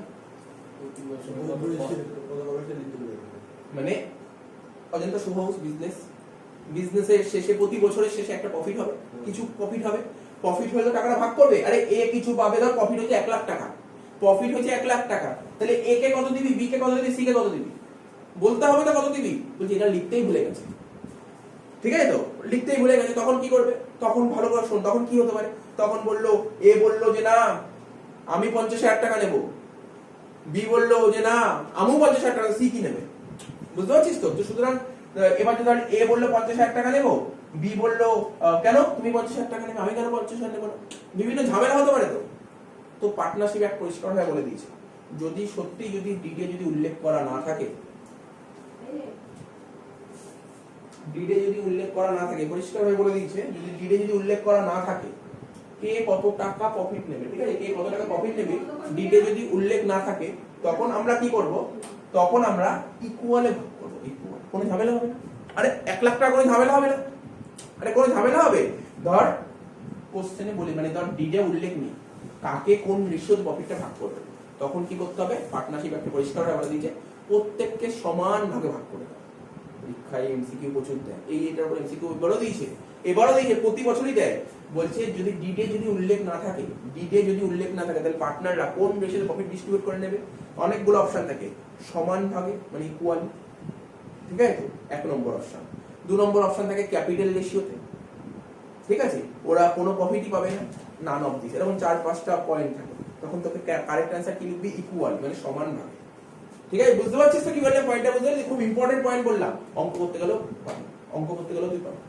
তা বলছে no interest will allow on partners capital. ধর বিজনেস শুরু করার সময় এ ক্যাপিটাল নিয়েছে, বি ক্যাপিটাল নিয়েছে, সি ক্যাপিটাল নিয়েছে, প্রত্যেকে ক্যাপিটাল নিয়েছে। তো বিজনেস শুরু করার সময় পার্টনাররা যদি ক্যাপিটাল নিয়েছে তারা বিজনেসে কি পায়? ইন্টারেস্ট, মানে ইন্টারেস্ট অন ক্যাপিটাল। কথাটা কি হবে? Interest on capital. কিন্তু ডিডে ওরা যখন ডিড তৈরি করেছিল, ইন্টারেস্ট অন ক্যাপিটাল কে কত পার্সেন্ট পাবে ওটা লিখতেই ভুলে গেছে। কথাটা শুনিসনি কিন্তু, তোরা যদি কথা মন দিয়ে না শুনিস তাহলে পারবি না, পরীক্ষা অটোমেটিক্যালি ক্লাস 12 খারাপ হয়ে যাবে। কথা যদি মন দিয়ে না শুনিস, ঠিক আছে, বাড়িতে করতেও হয়, এগুলো কথা মন দিয়ে শুনতে হবে। তাহলে কি বলেছে এখানে? ধর এখানে ডিড তৈরি হয়েছিল, প্রত্যেকে কে কত ক্যাপিটাল নিয়েছিল বলেছিল, কিন্তু এখানে লেখা ছিল না, দেখ কথা লিখেছিল ইন্টারেস্ট অন ক্যাপিটাল, এই পয়েন্টটা লিখতেই ভুলে গেছে। বিজনেস কত পার্সেন্ট ইন্টারেস্ট দেবে এটা লিখতেই ভুলে গেছে। তখন কি হবে? এ বলবে দেখো আমি তো বিজনেসকে 1 লাখ ক্যাপিটাল দিয়েছি, বি বলবে আমি 1 লাখ, সি বলছে 1 লাখ ক্যাপিটাল দিয়েছি। তাহলে ইন্টারেস্ট অন ক্যাপিটাল তো লিখবো, কত পার্সেন্ট লিখবো? বলেছে কোশ্চেনে কিছু ডিডে কিছু লেখা আছে কত পার্সেন্ট ইন্টারেস্ট পাবো, তো সেই ক্ষেত্রে কি করতে হবে? কিচ্ছু দেবো না ইন্টারেস্ট, এটা নিয়ম করেছে পার্টনারশিপ অ্যাক্টে, পরিষ্কারভাবে লেখা আছে no interest will allow on partners capital. কখন? যদি ডিডে যদি উল্লেখ না থাকে, যদি ভালো করে শোন, পার্টনারশিপ ডিডে যদি মেনশন করা না থাকে, পার্টনাররা যতটা ক্যাপিটাল তার উপর কত পার্সেন্ট ইন্টারেস্ট পাবে যদি মেনশন করা না থাকে, তাহলে কোনো ইন্টারেস্ট দেবো না। পরীক্ষায় সব কোশ্চেন এবার দিয়েছিল, এবার অনেকবারই দিয়েছিল, বলছে যে যদি পার্টনারশিপ ডিড যদি সাইলেন্ট থাকে যে ইন্টারেস্ট অন ক্যাপিটাল কত পার্সেন্ট, তখন কি করব? কি পার্সেন্টেজ হবে? No interest. পয়েন্টটা মাথায় রাখবি, ঠিক আছে, যত মাথায় রাখবি তত ভাববি তোর পরীক্ষা এগুলো খুব ভালো হবে। এমসিকিউ পার্ট এইগুলোই তো পারে না সব, মুখস্থ করে চলে যায়, কিন্তু কারণগুলো বুঝতে হবে। তারপর কি বলেছিলাম? যে পার্টনাররা যদি ওদের কাজটা করে, পার্টনারশিপ বিজনেস যদি দেখাশোনা করে, তাহলে পার্টনাররা কি পায়? স্যালারি পায়, নর্মাল স্যালারি পায়। বলছে এইটাই ডিডে লিখতে ভুলে গেছে, তাহলে কোনো স্যালারি দেবে না, ঠিক আছে, কোনো স্যালারি দেবে না। বোনাস বুঝিস তো? ধর 3 জন পার্টনার মিলে বিজনেস, ধর একজন পার্টনারের জন্য প্রচুর সেল হয়েছে মার্কেটে প্রচুর সেল হয়েছে, ওর এত সোর্সের মারফত ওর জন্য কোম্পানি 10 লাখ টাকা সেল হয়ে গেছে, তাহলে ও কি পাবে? কোম্পানি থেকে এক্সট্রা কিছু তো পাবে, ও অন্য কারোর জন্য সেল হয়নি, ওর জন্য সেল হয়েছে, তাহলে স্যার ও কি পাবে? বোনাস পাবে, কমিশন পাবে। স্যার ডিডে দেখতে হবে, ডিডে এই কথাটা লেখা আছে, যখন ডিড তৈরি করেছে তখন দেখতে হবে বোনাস আর কমিশনের কথা কিছু লেখা আছে না। স্যার কোশ্চেন তো লেখাই নেই, মানে ডিডে তো লেখাই নেই, কোশ্চেন বারবার বলছে মানে ডিডে তো লেখাই নেই, তার মানে ওরা বোনাস কমিশন কিছু পাবে। তাহলে বুঝতে পারছিস তো, ডিডে যদি লেখা না থাকে ওরা কিছুই পাবে না। কিন্তু স্যার একটা জিনিস তো পেয়েছে, ডিডে যদি লেখা না থাকে তাহলে প্রফিটটা ইকুয়াল। আর কি আছে? Interest on loan. ধর 3 জন পার্টনার, বিজনেসে 50,000 টাকা লোন দরকার, এ বলছে আমি বিজনেসকে 50,000 টাকা দেবো, তাহলে এ ধর বিজনেসকে 50,000 টাকা দিল, তাহলে এ কি পাবে? বিজনেস থেকে ইন্টারেস্ট পাবে। দেখতে হবে ডিডে এই কথাটা লেখা আছে কিনা। স্যার ডিডে এই কথাটা লেখা নেই, তাহলে কি বলবি? স্যার ও ইন্টারেস্ট পাবে না, এই কথা হবে না, এটা হবে না, ওকে 6% ইন্টারেস্ট দিতে হবে। স্যার কোথা থেকে আসলো? এটাই তো মুখস্থ করতে হবে, এটাই তোকে মুখস্থ করতে, 6% ইন্টারেস্ট দিতে হবে বছরে। কি বললাম বুঝতে পারলি তো? তার মানে কি তো ডিড যদি সাইলেন্ট থাকে, কি বললাম বল আমার সাথে, ডিড যদি সাইলেন্ট থাকে, মানে ডিডে যদি উল্লেখ না থাকে, তাহলে পার্টনাররা কি পাবে? স্যার দুটো জিনিস পায়, কি প্রফিট পাবে ইকুয়ালি, আর লোনের উপর ইন্টারেস্ট 6%, ব্যাস, আর কিছু না। এইটার উপর যে কত এমসিকিউ আছে বারবার বলছি, তুই মানে স্টার কথা দিয়ে 100-200টা স্টার মেয়ে রাখ, এর মধ্যে তুই পরীক্ষায় পাবি এমসিকিউ, আমি বলে দিলাম। দুটো এমসিকিউ পাবি, 1 2 3 4 5 5 দুটো এমসিকিউ আসতেই আসছে, কিচ্ছু না, শুধু এই পয়েন্টটা বারবার মনে করবি। টেস্ট পেপার খুবই ভরে আছে এর উপর এমসিকিউ বেসিকিউ ভরে আছে এখানে, সুতরাং এটা খুব ইম্পর্টেন্ট, বারবার বললাম কিন্তু, ঠিক আছে তো? অঙ্ক করার সময় প্রচুর প্রবলেম হবে, বলবি স্যার কোশ্চেনে না লোন দিয়েছে এত টাকা, 1 লাখ টাকা লোন দিয়েছে, কিন্তু বলেই দেয়নি কত পার্সেন্ট লোনের উপর ইন্টারেস্ট। রোজ জিজ্ঞাসা করবি লোনের উপর ইন্টারেস্ট নেই, করবো কি করে? করবি না, মানে করবি না কি করবি 6%। তো সুতরাং এটা মাথায় রাখবি। আর কি বলেছে স্যার ইন্টারেস্ট অন ক্যাপিটাল কোশ্চেনে পার্সেন্টেজ দেয়নি কিন্তু ক্যাপিটাল দিয়েছে, করবি না। তোকে কোশ্চেনে ড্রয়িংস দিয়েছে, ইন্টারেস্ট অন ড্রয়িংস এর পার্সেন্ট দেয়নি, করবি না। তো সুতরাং এই জিনিসগুলো তোকে মাথায় রাখতে হবে। ডিড, আরে অঙ্ক তারা খুব ভালো করে যে ডিড ভালো করে বলে রাখে, হয়ে গেল তো। তারপর কি এবার হচ্ছে এতক্ষণ তো থিওরি বলে, এবার অঙ্ক। অঙ্ক ফান্ডামেন্টাল অফ পার্টনারশিপ। ফান্ডামেন্টাল মানে কি? কি ফান্ডামেন্টাল মানে কি? তোরা তো পড়েছিস। আরে তোরা তো কম্পিউটার শিখেছিস, ফান্ডামেন্টাল অফ কম্পিউটার পড়েছিস না প্রথমে? মাধ্যমিক পাস করার পর মানে মাধ্যমিক পরীক্ষা দেওয়ার পর অনেকে তো কম্পিউটার কোর্সে ভর্তি হয়েছিল। ফান্ডামেন্টাল মানে কি? বেসিক। ফান্ডামেন্টাল মানে কি? বেসিক, কম্পিউটার বেসিকটা শিখেছিলি, এটাকে বলে ফান্ডামেন্টাল অফ পার্টনারশিপ, মানে বেসিক অফ পার্টনারশিপ। তাহলে কি পার্টনারশিপ বলি স্যার? এতক্ষণ তো থিওরি বললেন, এগুলি পরীক্ষায় কি অঙ্ক দেয়, কিরকম কি অঙ্ক দেয় ভালো করে শোন। পার্টনারশিপে যখন অঙ্ক দেবে তোকে division of profits among the partner, পার্টনারদের কি কি পাওনা আছে বিজনেস থেকে, কি বললাম পার্টনারদের বিজনেস থেকে কি পাওনা আছে সেটাই ডিভাইড করে দিতে হবে, সেটাই ডিভাইড করে দিতে হবে। আর এটাকেই বলা হয় অ্যাপ্রোপ্রিয়েশন অফ প্রফিট। সেই অ্যাপ্রোপ্রিয়েশন অফ প্রফিট মানে বিজনেস থেকে তার প্রচুর প্রফিট হলো, ধর অজন্তা বিজনেস প্রফিট করলে বছর তার 3 লাখ টাকা প্রফিট করলো, সেই 3 লাখ টাকা প্রফিট কাদের মধ্যে ভাগ করবো? পার্টনারদের মধ্যে। এটাই তোকে করতে হবে, ঠিক আছে? আর কি method of maintaining capital of partners, ঠিক আছে? তো ক্যাপিটালটা মেইনটেইন করতে হবে, ঠিক আছে? কি করে ক্যাপিটাল, বুঝছো যে ব্যবসা শুরু করার সময় এ ক্যাপিটাল নিয়েছিল 1 লাখ টাকা, বছরের শেষে ক্যাপিটাল কত হবে এগুলো ক্যালকুলেট করতে হবে, সব শিখো, কিছু বাদ দেবে, ঠিক আছে? এত অবধি টুকে না, তারপরে দেখছি কি আছে। দেখ এখানে কি বলেছে, এবার পড়ছি কিছু ডিফারেন্স নিয়ে আসবো, তো আস্তে আস্তে অঙ্কের দিকে ঢুকবো। কিছু ডিফারেন্স নিয়ে আসবো। সোল প্রোপ্রাইটারশিপ বিজনেস মানে এক মালিকানা কারবার, আর এটা কি পার্টনারশিপ বিজনেস মানে অংশীদারি কারবার। আমরা ক্লাস 11 এ অ্যাকাউন্টসে লাস্ট চ্যাপ্টার কি করেছিলাম মনে আছে? Final account. ক্লাস 11 এ, আরে ক্লাস 11 এ অ্যাকাউন্টসের লাস্ট চ্যাপ্টার কি করেছিলাম? Final account. সিঙ্গেল এন্ড আগে পরে হয়েছে সেটা ব্যাপার না।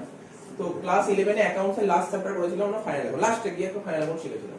ফাইনাল অ্যাকাউন্টে কি করতাম দেখ, ট্রেডিং করতাম প্রথমে, মনে পড়ছে যে ট্রেডিং থেকে কি বেরোতো? Gross profit.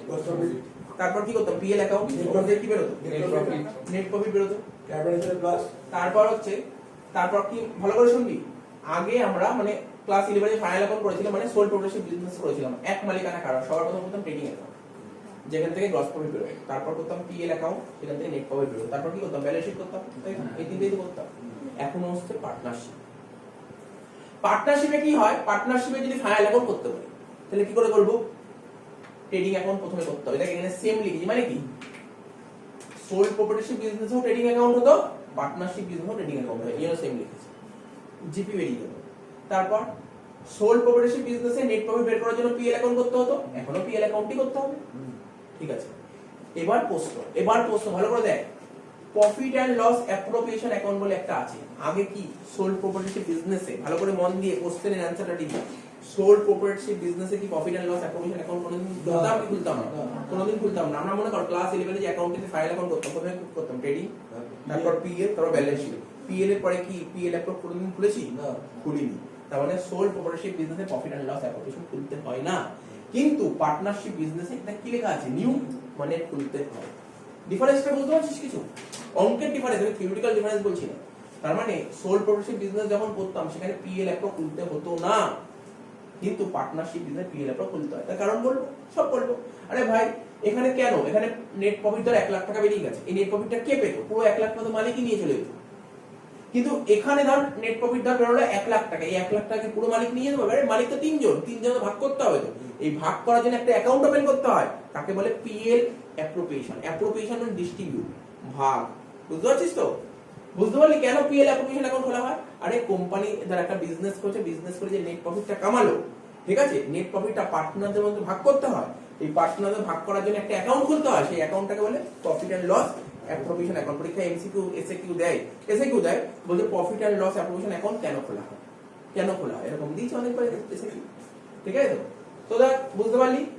কিন্তু ব্যালেন্স শিট, আগেও ব্যালেন্স শিট করতে হতো, এখনো ব্যালেন্স শিট করতে হবে, কিন্তু এখন ব্যালেন্স শিট একটু আলাদা হবে। স্যার কেন, কি আলাদা হবে?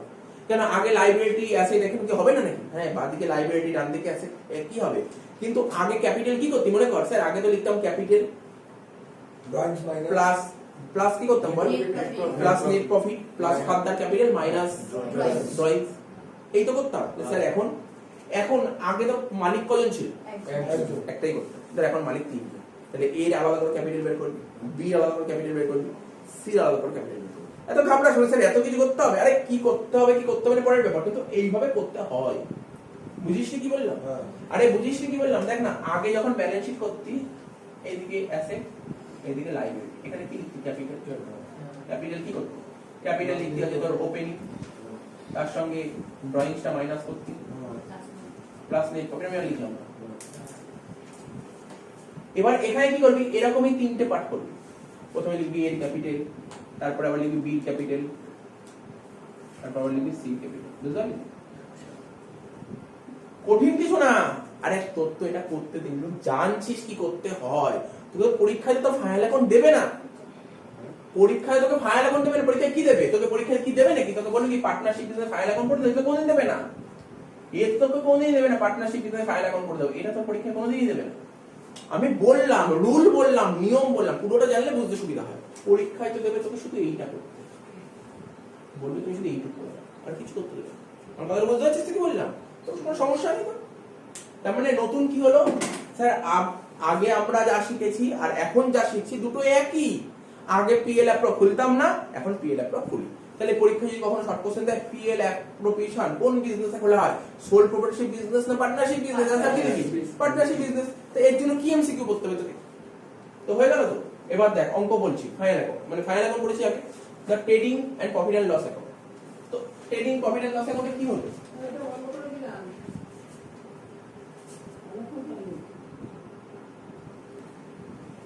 তো দেখ trading and profit and loss কি ফাইনাল করতে তাহলে পরীক্ষা দিয়ে আসলি তো। তো এখানে কি হতো? ধর আচ্ছা এই তো লিখিনি না, ডেবিট ক্রেডিট, ডেবিট ক্রেডিট, এটা ট্রেডিং অ্যাকাউন্ট উপরটা, নিচে একটা পিএল অ্যাকাউন্ট। ঠিক মন দিয়ে শুনবি, কিন্তু শিখে এসেছিস, জানিস, নতুন করে বলার কিছু নেই। ট্রেডিং অ্যাকাউন্টের ডেবিট দিকে সমস্ত খরচা থাকে, ক্রেডিট দিকে ইনকাম থাকে, ব্যালেন্স যেটা বেরোতো এইদিকে গ্রস প্রফিট বেরোতো, তাই তো? গ্রস প্রফিট সিটি সেটা আবার এইদিকে ট্রান্সফার করতাম টু গ্রস প্রফিট বিডি করে, এই sorry by gross profit BD করে, তারপর এখানে লিখতাম টু নেট প্রফিট সিটি। এটা তো কোনো বলার দরকার নেই, তো জানিস তো স্যার? হ্যাঁ জানি। ট্রেডিং অ্যাকাউন্ট ডেবিট থেকে যে গ্রস প্রফিট বেরোয় সেটা আবার ট্রান্সফার হতো পিএল এ, আর পিএল অ্যাকাউন্ট থেকে যেটা বেরোচ্ছে নেট প্রফিট সিটি, এটা আমার কোথায় চলে গেছে? ব্যালেন্স লিখে দিয়েছে, তাই তো? একটা করে পয়েন্ট বলছি শোন। এই যে মন দিয়ে শুনবি, পরীক্ষা একটা এমসিকিউ দেয়, এমসিকিউ এসকিউ দেয়, অনেকেই পারে না এমসিকিউ এসকিউটা লিখতে, ঠিক আছে? সেটা কি? PL account, PL account, PL account তো ডেবিট দিকে কি থাকে? আচ্ছা বল, আমি পরীক্ষা শর্ট কোশ্চেন জিজ্ঞেস করলাম, ট্রেডিং এন্ড পিএল অ্যাকাউন্ট আমরা কি কি অ্যাকাউন্ট শিখেছি? Personal account, real account, nominal account, বলতে পারবি? ট্রেডিং এন্ড পিএল অ্যাকাউন্ট কোন অ্যাকাউন্টের মধ্যে পড়ে? ট্রেডিং এন্ড পিএল অ্যাকাউন্ট কি কোন অ্যাকাউন্টের মধ্যে পড়ে? পার্সোনাল অ্যাকাউন্ট, রিয়েল অ্যাকাউন্ট নাকি nominal account? Nominal account. Personal account মানে কোনো পার্সন থাকে, কি করে পার্সোনাল অ্যাকাউন্ট? Nominal account. এটা হচ্ছে একটা নমিনাল অ্যাকাউন্ট, ঠিক আছে? নমিনাল অ্যাকাউন্টের ডেবিট দিকে কি থাকে? আরে নমিনাল অ্যাকাউন্টের রুল মনে আছে? নমিনাল অ্যাকাউন্টের ডেবিট, দেখ আমি তোকে বলে দিচ্ছি শোন। পার্সোনাল অ্যাকাউন্টের রুল কি ছিল? Debit, receiver is the debit, giver is the credit. Real account, what comes in debit, what goes out credit. আর নমিনাল অ্যাকাউন্ট কি ছিল? All expenses and losses debit, আর কি ছিল? Income and gains credit. তার মানে এটা নমিনাল অ্যাকাউন্ট, এর ডেবিট দিয়ে কি আসবে স্যার? সমস্ত এক্সপেন্সেস, আর ক্রেডিট দিয়ে কি আসবে? সমস্ত ইনকাম, তাই তো? বুঝতে পারছিস তো কি লিখেছি? এইবার পরীক্ষায় এই যে পিএল অ্যাকাউন্টের ডেবিট দিকে কি থাকে এটা কি লিখেছি? চার্জ। ভালো করে দেখ, এখানে স্টার মেরে লিখেছি এই পয়েন্ট, ডেবিট দিয়ে কি থাকে বোঝানোর জন্য। আর পরীক্ষায় এইটাই জানতে হবে, কি লিখেছি? Charge against profit. কি বললাম? চার্জ এগেইনস্ট প্রফিট, মানে চার্জ করছি কার এগেইনস্টে? এগেইনস্ট মানে প্রফিটের এগেইনস্টে, ঠিক আছে? তুই ডেবিট দিকে যত চার্জ করবি প্রফিট তো বাড়বে না কমবে? কমবে। তাই এই জন্য বলে পরীক্ষা শর্ট কোশ্চেন দেয়, প্রফিট এন্ড লস অ্যাকাউন্টের ডেবিট দিকে আমরা যেগুলো লিখি তাকে বলে চার্জ এগেইনস্ট প্রফিট। মনে রাখতে হবে, ভুলে গেলে চলবে না। পিএল অ্যাকাউন্টের ডেবিট দিকে যা যা আইটেম লিখি তাকে কি বলে? Charge against profit. আবার বলছি, পিএল অ্যাকাউন্টের ডেবিট দিকে যা যা আইটেম লিখি তাকে বলে চার্জ এগেইনস্ট প্রফিট। তাই লিখেছি দেখ, charge against profit, this item are debited to PL account. তো পিএল অ্যাকাউন্টের ডেবিট দিকে যা যা আইটেম লিখি তাকে কি বলে? Charge against profit. পরীক্ষায় একটা ডিফারেন্স দেয়, এসিকিউতে দেয় বা লং কোশ্চেনও দেয়। বলে কি? বলতে তুমি ডিফারেন্স লিখো, difference between charge against profit আর চার্জ অ্যাপ্রোপ্রিয়েশন প্রফিট। একটা তো বলেই দিলাম, চার্জ এগেইনস্ট প্রফিটটা কি স্যার? ওই তো চার্জ এগেইনস্ট প্রফিট বুঝতে পারছিস তো কোনটা? পিএল অ্যাকাউন্টের ডেবিট দিকে লেখা হয় charge against profit. Sir charge appropriation প্রফিটটা বলবো, একটু ওয়েট করতে হবে। তার জন্য আমি কি বোঝালাম এখন পর্যন্ত তোকে? ট্রেডিং আর পিএল। পিএল অ্যাপ্রো বলেছি এখন পর্যন্ত, পিএল অ্যাপ্রো খুলতে হবে। ট্রেডিং থেকে যে গ্রস প্রফিটটা বেরোতো সেটা চলে যেত পিএল এ, ট্রেডিং থেকে যে গ্রস প্রফিটটা বেরোতো সেটা কোন অ্যাকাউন্টে চলে যায়? পিএল অ্যাকাউন্ট থেকে যে নেট প্রফিট বেরোতো সেটা তোর আগে কি করেছে, আগে 11 এ যে অ্যাকাউন্টস করেছি সোল প্রোগ্রেসিভ থেকে সেটা ব্যালেন্স শিটে চলে যেত। কিন্তু এখন তো আমি সোল প্রোগ্রেসিভ করছি না, কি করছি? পার্টনারশিপ। তার মানে ট্রেডিং থেকে যা বেরোবে পিএল এ চলে যাবে, পিএল থেকে যেটা বেরোবে সেটা পিএল অ্যাকাউন্টে যাবে। তাহলে কি বললাম, পিএল অ্যাকাউন্ট থেকে যেটা বেরোবে সেটা কোন অ্যাকাউন্টে যাবে? তুই ভাব, ট্রেডিং অ্যাকাউন্ট, ট্রেডিং এ যে গ্রস প্রফিট চলে গেল পিএল এর কে, পিএল এর নেট প্রফিট যেটা বেরোলো সেটা কোন অ্যাকাউন্টে চলে? পিএল অ্যাকাউন্টে। তাহলে কোন দিক হবে? তুই ভাব, ঠান্ডা মাথায়, কোনো তাড়াহুড়া না। পিএল অ্যাকাউন্টের ডেবিটে নেট প্রফিট বেরিয়েছে, তাহলে পিএল অ্যাকাউন্ট কোন দিক যাবে? ক্রেডিট দিকে। দেখ, পিএল অ্যাকাউন্ট ক্রেডিট দিকে দিই, বাই নেট প্রফিট দিই। ওকে পরীক্ষায় অঙ্ক দেবে, এই অঙ্কই দেবে, পিএল অ্যাকাউন্টটাই খুলতে দেবে। তার মানে নেট প্রফিট যখনই কোশ্চেন দেবে কোন দিকে লিখবি? ক্রেডিট দিকে। কারণ কি কোনো ডাউট আছে কেন এই দিক হবে? আরে ভাব, কেন পরের দিন থেকে আমি এটা বলতে পারবো না, আজকেই বলছি, পরের দিন বলা সম্ভব না। ট্রেডিং অ্যাকাউন্ট গ্রস প্রফিট কোন দিক বের, ভাব কোন দিক বের? ডেবিটে। সেটা আমরা ট্রান্সফার করি এইদিকে, ক্রেডিট দিকে। আবার নেট প্রফিট যেটা বেরোবে এই দিক বেরোবে। তারপর আবার তার নিচেই ধর খুললি পিএল অ্যাকাউন্ট, তার মানে এটাই তো আবার ক্রেডিট দিকে আসে। এটা লিখি বাই নেট। তার মানে তোকে পরীক্ষায় যখন অঙ্ক দেবে পিএল অ্যাকাউন্টের অঙ্ক করতে দেবে, নেট প্রফিট দিতে বলছি, নেট প্রফিট দিয়ে দেবে। নেট প্রফিটটা কোন দিকে লিখবো বোঝালাম তোকে, কোন দিক লিখতে হচ্ছে, ক্রেডিট দিকে। বল লস থাকলে নেট লস থাকলে তখন এই দিক বেরোতো।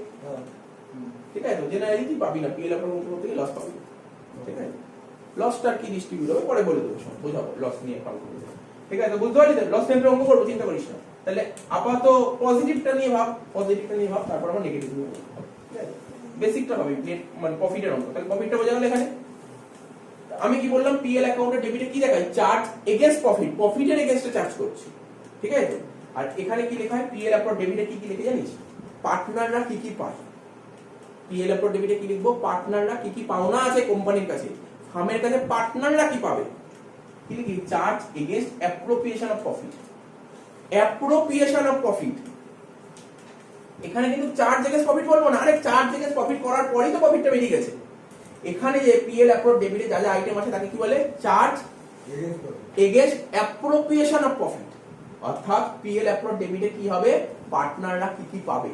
স্যার কি পায় বল? এইমাত্র বললাম, তখন ভিডিও বলছিল পার্টনার কি পাবে? ইন্টারেস্ট অন ক্যাপিটাল পার্টনার পায় না, ইন্টারেস্ট অন ক্যাপিটাল পার্টনাররা। পার্টনার স্যালারি পাবে, পার্টনার কমিশন পাবে, পার্টনার বোনাস পাবে, এগুলোই তো পাবে। স্যার কেন পার্টনার ড্রয়িংস কি বলছিস? তুই পার্টনার ড্রয়িংস পাবে, ড্রয়িংস এর উপর যে ইন্টারেস্ট হয় সেটা পার্টনারকে দিতে হবে। বুঝতে পারছিস তো? আচ্ছা, পরীক্ষায় একটা শর্ট কোশ্চেন দেয়, খুব ইজি শর্ট কোশ্চেন। বলে কি পিএল অ্যাপ্রোপ্রিয়েশন অ্যাকাউন্ট কি অ্যাকাউন্টের মধ্যে পড়ে? Personal account, real account, nominal account, none of this. Nominal account ভুললে চলবে না, এমসিকিউর জন্য খুব ইম্পর্টেন্ট। পিএল অ্যাপ্রোপ্রিয়েশন অ্যাকাউন্ট কোন অ্যাকাউন্টের মধ্যে পড়ে? Nominal account. ঠিক আছে, নমিনাল অ্যাকাউন্ট। নমিনাল অ্যাকাউন্টের নিয়ম কি স্যার? সমস্ত এক্সপেন্সেস ডেবিট, ইনকাম থেকে। ঠিক তো? একটা একটা করে বোঝ। এইমাত্র কথা বললাম ইন্টারন্যাশনাল ড্রয়িংসের কথা বললাম, তো বল আচ্ছা আমরা যেটা করছি এটা পার্টনারের দিক দিয়ে দেখবো নাকি ফার্মের দিক থেকে দেখবো? ফার্মের দিক থেকে দেখবো। যদি এটা মাথা থেকে একটু বেরিয়ে যায় তাহলে অঙ্ক ভুল। ফার্মের দিক থেকে দেখবো। তো ইন্টারেস্ট অন ড্রয়িংস ফার্মের খরচ না ইনকাম? ও বললো ইন্টারেস্ট অন ড্রয়িংস ফার্মের খরচ। তাহলে একটু দেখি ও ঠিক বললো না ভুল বললো। আমি ব্যবসার পার্টনার, আমার টাকার দরকার, ব্যবসা থেকে টাকা তুললাম, ব্যবসা আমার থেকে কি নেবে? ইন্টারেস্ট নেবে। তাহলে ব্যবসার কি হলো? মানে ইনকাম। তাহলে interest on drawings business income. আমি পরে বোঝাবো, আবার আস্তে আস্তে বোঝাবো, চিন্তা করিস না। এর পরের ভিডিও শুধু ইন্টারেস্ট অন ড্রয়িংস নিয়ে আলোচনা হবে। ঠিক আছে, তো চিন্তা করিস না, পরের ক্লাসটা। তো মোটামুটি বোঝা গেল তো কি কি বললাম? হ্যাঁ স্যার বুঝতে পারলাম।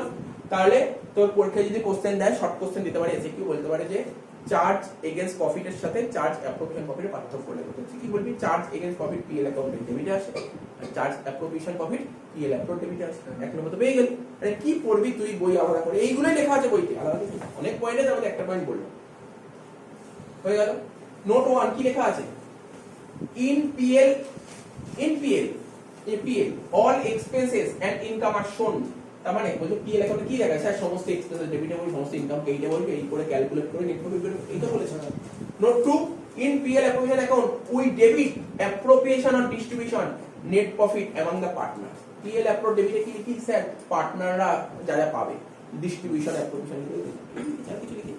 ঠিক আছে, বেস্ট এক্সাম্পল দেবো। আমি একটা এক্সাম্পল দেবো, বলবি, তোকে বলতে হবে এটা কি পিএল অ্যাকাউন্টে আসবে নাকি PL.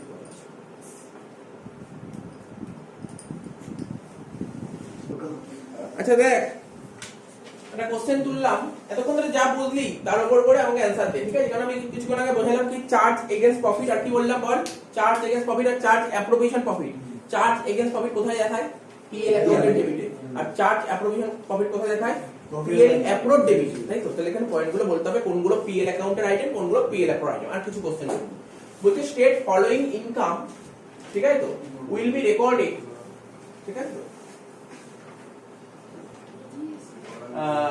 will be recorded in profit and loss account or profit and loss appropriation account। এই যে এখানে যে স্টেট ফলোইং ইনকাম, এটা না আইটেম হবে, state following item, state following items, ঠিক আছে? স্টেট ফলোইং আইটেমস, যে নিচে যে এতগুলো যে আইটেম আছে সেই আইটেমগুলো কোনগুলো পিএল অ্যাকাউন্টে যাবে, কোনগুলো পিএল অ্যাপ্রোতে যাবে। কোশ্চেন জিজ্ঞাসা করছি, দেখি কি অ্যানসার দিতে পারি। ইলেকট্রিসিটি চার্জেস, পিএল ডেবিট, ঠিক আছে? ইলেকট্রিসিটি চার্জেস কারণ হচ্ছে এটা চার্জ এগেইনস্ট প্রফিট, ঠিক আছে? তাহলে এটা লিখে রাখ অ্যানসার, পিএল অ্যাকাউন্ট লিখলেই হবে, পিএল অ্যাকাউন্ট। তারপর অ্যাডভার্টাইজমেন্ট কি বলবি? পিএল ডেবিট, মানে এগুলো সব charge against profit. Interest on capital, আচ্ছা মনে কর যদি নাও পারিস আমি বলে দিচ্ছি, কারণ এইগুলো যত ভালো করে বুঝবি পরবর্তী চ্যাপ্টার অঙ্ক করতে খুব ইজি হয়ে যাবে। ইন্টারেস্ট অন ক্যাপিটাল, তো তাকে ফাইনাল অ্যাকাউন্ট করেছিস, ট্রেডিং করেছিস, পিএল করেছিস, পিএল অ্যাকাউন্টের ডেবিটে কোনোদিন কি ইন্টারেস্ট অন ক্যাপিটাল লিখেছিস কি লিখিস না? ইন্টারেস্ট অন ক্যাপিটাল কারা পায়? বিজনেসের পার্টনার বিজনেসকে যে ক্যাপিটাল দেবে তার বদলে বিজনেসকে একটা ইন্টারেস্ট দেবে।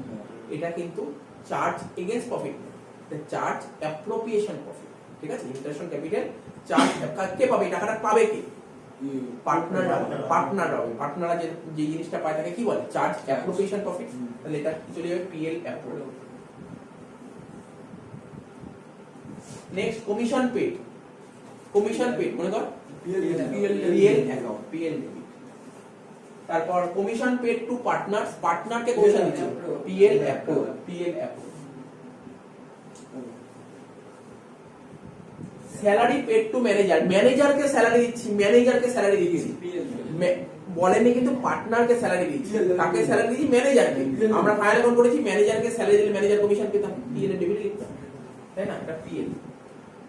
তারপর স্যালারি পেড টু পার্টনার, পার্টনাররা যা পাবে সব অ্যাপ্রুভ, পিএল অ্যাপ্রুভ। তাহলে একটা জিনিস বুঝতে পারছি, অ্যাপ্রুভ থেকে কি আসলো স্যার? ইন্টারেস্ট অন ক্যাপিটাল এসেছে, কমিশন পেড এসেছে, তারপর স্যালারি পেড টু পার্টনার, মানে এই জিনিসগুলো আসে। তুই যখন পিএল অ্যাপ্রুভ করবি ভাববি এই পয়েন্টগুলো তুই পাবি। তোকে দেখ, তোকে কিছু মুখস্থই করতে হচ্ছে না কি আসবে, তুই দেখ একটা পয়েন্টই বুঝতে হচ্ছে কোনগুলো আসছে। তারপর রেন্ট পেড টু ল্যান্ডলর্ড, ভালো করে শোন, ল্যান্ডলর্ড না জানিস? বাড়ির মালিক, বাড়ির মালিক। Rent paid to landlord outsiders, ঠিক আছে? আমি বাড়ির মালিককে রেন্ট পে করছি। আমি মানে কি? আমি মানে কি? বিজনেস। আমি মানে কি? Business, partnership business. Farm, farm মানে ধর আমরা ধর অজন্তা শু হাউস একটা দোকান নিয়েছি, ঠিক আছে? সেই দোকানটা নিজেদের জমি নেই, কারণ বাড়ি ভাড়া নিয়েছি, তো বাড়ি ভাড়া নিলে প্রতি মাসে বাড়ি ভাড়া দিতে হবে। তার মানে এইটা এই rent paid to landlord outsiders, এটা কি আইটেম? পিএল এর আইটেম না পিএল অ্যাপ্রুভ আইটেম? বলতে পারবি? পিএল এর আইটেম। আরে রেন্ট পেড তো ফাইনাল করিস, রেন্ট পেড, তোরা রেন্ট কাকে পে করতে? আমরা বাড়ির মালিককে তো রেন্ট পে করতে, ওটা তো ওটা কি হতো? ওটা তো কি বলতো? Charge against profit. তাহলে এটা কি লিখো? পিএল। এটা দেখি যে কতটা প্রপারলি অ্যানসার দিতে পারিস, বোঝাতে পারবো। রেন্ট পেড টু পার্টনার্স, পার্টনারকে রেন্ট পে করেছে। মনে কর না, ধর এখানে লিখছি এ বি সি, আমরা বিজনেস করবো, বাড়ি নেই।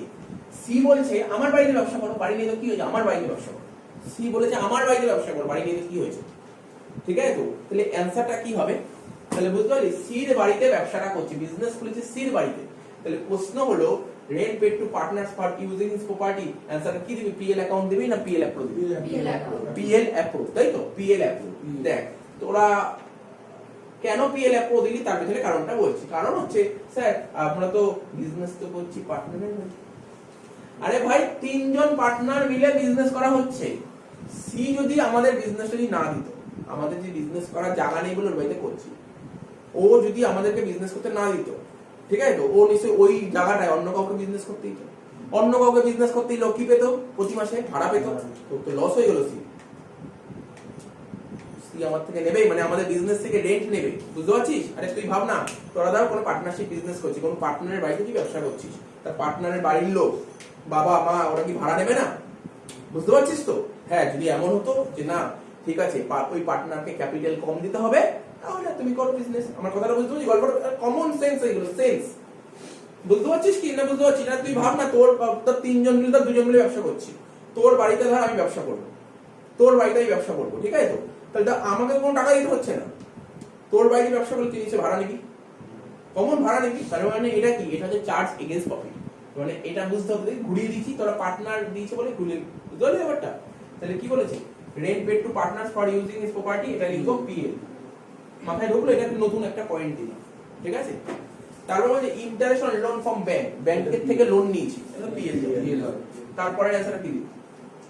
বলছে interest on loan from partner, ওই ধর সাপোজ ধর বি থেকে লোন নিয়েছি, বি থেকে লোন নিয়েছি, তাহলে বি কে তো ইন্টারেস্ট দিতে হবে, এটা তাহলে এটা আমাকে অ্যানসার দিতে হবে এবং কারণ বলতে হবে।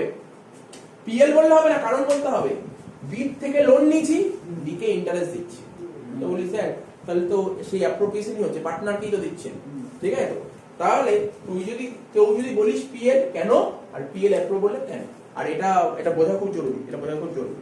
তো বল, আরে বল না, আরে আমি বি থেকে লোন নিয়েছি, যেমন ধর বি যদি ক্যাপিটাল বিজনেসকে দেয়, বি বিজনেস বি কে ইন্টারেস্ট দেবে, তাহলে ইন্টারেস্ট অন ক্যাপিটাল কি করেছিস তুই? চার্জ অ্যাপ্রোপ্রিয়েশন পিএল অ্যাপ্রুভ করেছিস, তাহলে স্যার তাহলে এটাও তো ওইভাবে বোঝা যায়, বি হচ্ছে বি থেকে ব্যবসা লোন নিয়েছে, ঠিক আছে? বছরের শেষে ওই লোনের উপর একটা ইন্টারেস্ট দিয়ে দেবে, তাহলে তো সে সেই দিক দিয়ে দেখলে এটা চার্জ অ্যাপ্রোপ্রিয়েশন প্রফিট মানে হচ্ছে পিএল অ্যাপ্রোচ আসা উচিত, তাই তো? দেখ লোন, যত লোন হোক, সে ব্যাংকের থেকে লোন নিক, ফ্যামিলির থেকে লোন নিক বা পার্টনার থেকে লোন নিক, সব চার্জ অ্যাপ্রোপ্রিয়েশন প্রফিট না, এটা চার্জ এগেইনস্ট প্রফিট। কেন কেন ব্যাপারটা বলছি, বিজনেস যদি বন্ধ হয়ে যায় লোনের টাকা পেমেন্ট করতেই হবে, এই জন্য বিজনেস যদি আজ যদি আমার দোকান বন্ধ করে ফেলি, দোকান যদি বন্ধ হয়ে যায়, যার থেকে লোন নিই তার টাকাটা মেটাতেই হবে, তাই এটাকে বলবে চার্জ এগেইনস্ট প্রফিট। তাই এটা পিএল এর আইটেম, পিএল এর আইটেম, এটা পিএল এর আইটেম, ঠিক আছে? Charge against profit, not charge appropriation profit, not appropriation না, এটা চার্জ এগেইনস্ট প্রফিট, ঠিক আছে? তো বুঝতে পারছিস তো? তো সুতরাং মাথায় রাখতে হবে, এত অবধি হলো। এরপর একটা পয়েন্ট, ইন্টারেস্ট অন ক্যাপিটালের ছোট্ট একটা জিনিস আছে, মাথায় রাখ। ইন্টারেস্ট অন ক্যাপিটাল পরীক্ষায় তো খুব থাকবে ইন্টারেস্ট অন ক্যাপিটাল, প্রতিটা অঙ্কই পাবে ইন্টারেস্ট অন ক্যাপিটাল। বলছে interest must be opening capital, মানে আমরা যে ইন্টারেস্ট অন ক্যাপিটাল বের করব কার উপর বের করব? সব সময় ওপেনিং ক্যাপিটালের উপর। স্যার কোশ্চেন ওপেনিং ক্যাপিটাল দেয়নি, কি করে করব? বের করব, যদি কোশ্চেনে ওপেনিং ক্যাপিটাল বলে না দেয় তাহলে ওপেনিং ক্যাপিটাল বের করতে হবে। তোরা ওয়েস্ট বেঙ্গল বোর্ডে পড়ছিস, তোদের এই জিনিস ফেস করতেই হবে না। কাদের ফেস করতে হবে? অ্যাকচুয়ালি এটা সিবিএসসি বা আইএসসি বোর্ড পড়ে, ওদের ওপেনিং ক্যাপিটাল বলে দেয় না, ওদের বের করতে হবে, তোদের বলে দেবে ওপেনিং ক্যাপিটাল। তাহলে কি বুঝতে পারলি বল? কোশ্চেন যদি করি ইন্টারেস্ট অন ক্যাপিটাল কার উপর বের করব? ক্যালকুলেট করতে হয় ওপেনিং ক্যাপিটাল উপর ক্যালকুলেট করতে হয়, আর বলে না দিলে বের করতে হয়। 2 নম্বর, if additional capital is given, ধর ব্যবসা শুরু করার সময় ধর এই ধর ক্যাপিটাল নিয়েছে 1 লাখ টাকা, ও কদিন পরে 3 মাস পর ও ধর ব্যবসায় আরো 50,000 টাকা নিয়েছে, তাহলে স্যার ওপেনিং ক্যাপিটাল উপর ইন্টারেস্ট ক্যালকুলেট করলাম, ও যে আবার 50,000 টাকা নিয়েছে এর উপরে কি ইন্টারেস্ট করতে হবে? করতে হবে, এর উপরে করতে হবে। তাই লিখেছি দেখ, if additional capital is given, যদি additional capital যদি দেয়া থাকে, then its interest must be added, এর উপর ইন্টারেস্ট ক্যালকুলেট করতে হবে। পরে সাপোজ ধর 1 লাখ টাকার উপর ক্যালকুলেট করে ধর বেরোলো 10,000, আর 50,000 উপর ক্যালকুলেট করে ধর বেরোলো 5,000, তাহলে টোটাল হবে 15,000 টাকা ইন্টারেস্ট। বুঝতে পারলি তো? এটাই বলেছে। নেক্সট কি বলেছে? Interest on capital is charge on periodic basis, periodic basis মানে পিরিয়ড ওয়াইজ করতে হবে। দেখাচ্ছি আমি, কোনো অসুবিধা? স্যার আপনি বললেন ওপেনিং ক্যাপিটাল বলে না দিলে বের করতে হয়, কিন্তু কি করে বের করব? দেখ ওপেনিং ক্যাপিটাল বলে না দিলে বের করতে হয়, কি করে বের করবো আমি বলে দিচ্ছি। ওপেনিং ক্যাপিটাল বলে না দিলে বের করতে হবে, কিন্তু কি করে বের করবো এটা বলে দিচ্ছি।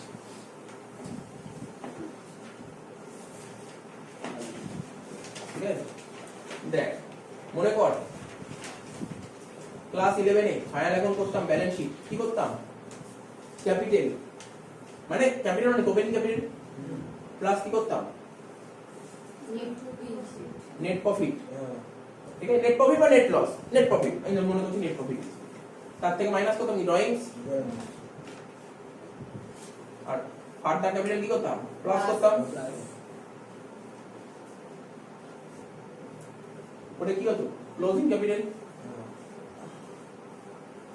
ব্যাস, কি পয়সা তো বের করতে হবে না, তার ওপেনিং ক্যাপিটাল বলে দেয়, বাকি সব বলে দিচ্ছে, বের করতে পারবি না? এই করিস কমন ব্যাপার, তো তুই নিয়ে করেছিস, তো যদি বলে না দেয় এইভাবে বের করতে হয়, ঠিক আছে? তো এরপরে জাস্ট ছোট্ট একটা অঙ্ক, ব্যাস আজকের ক্লাস শেষ।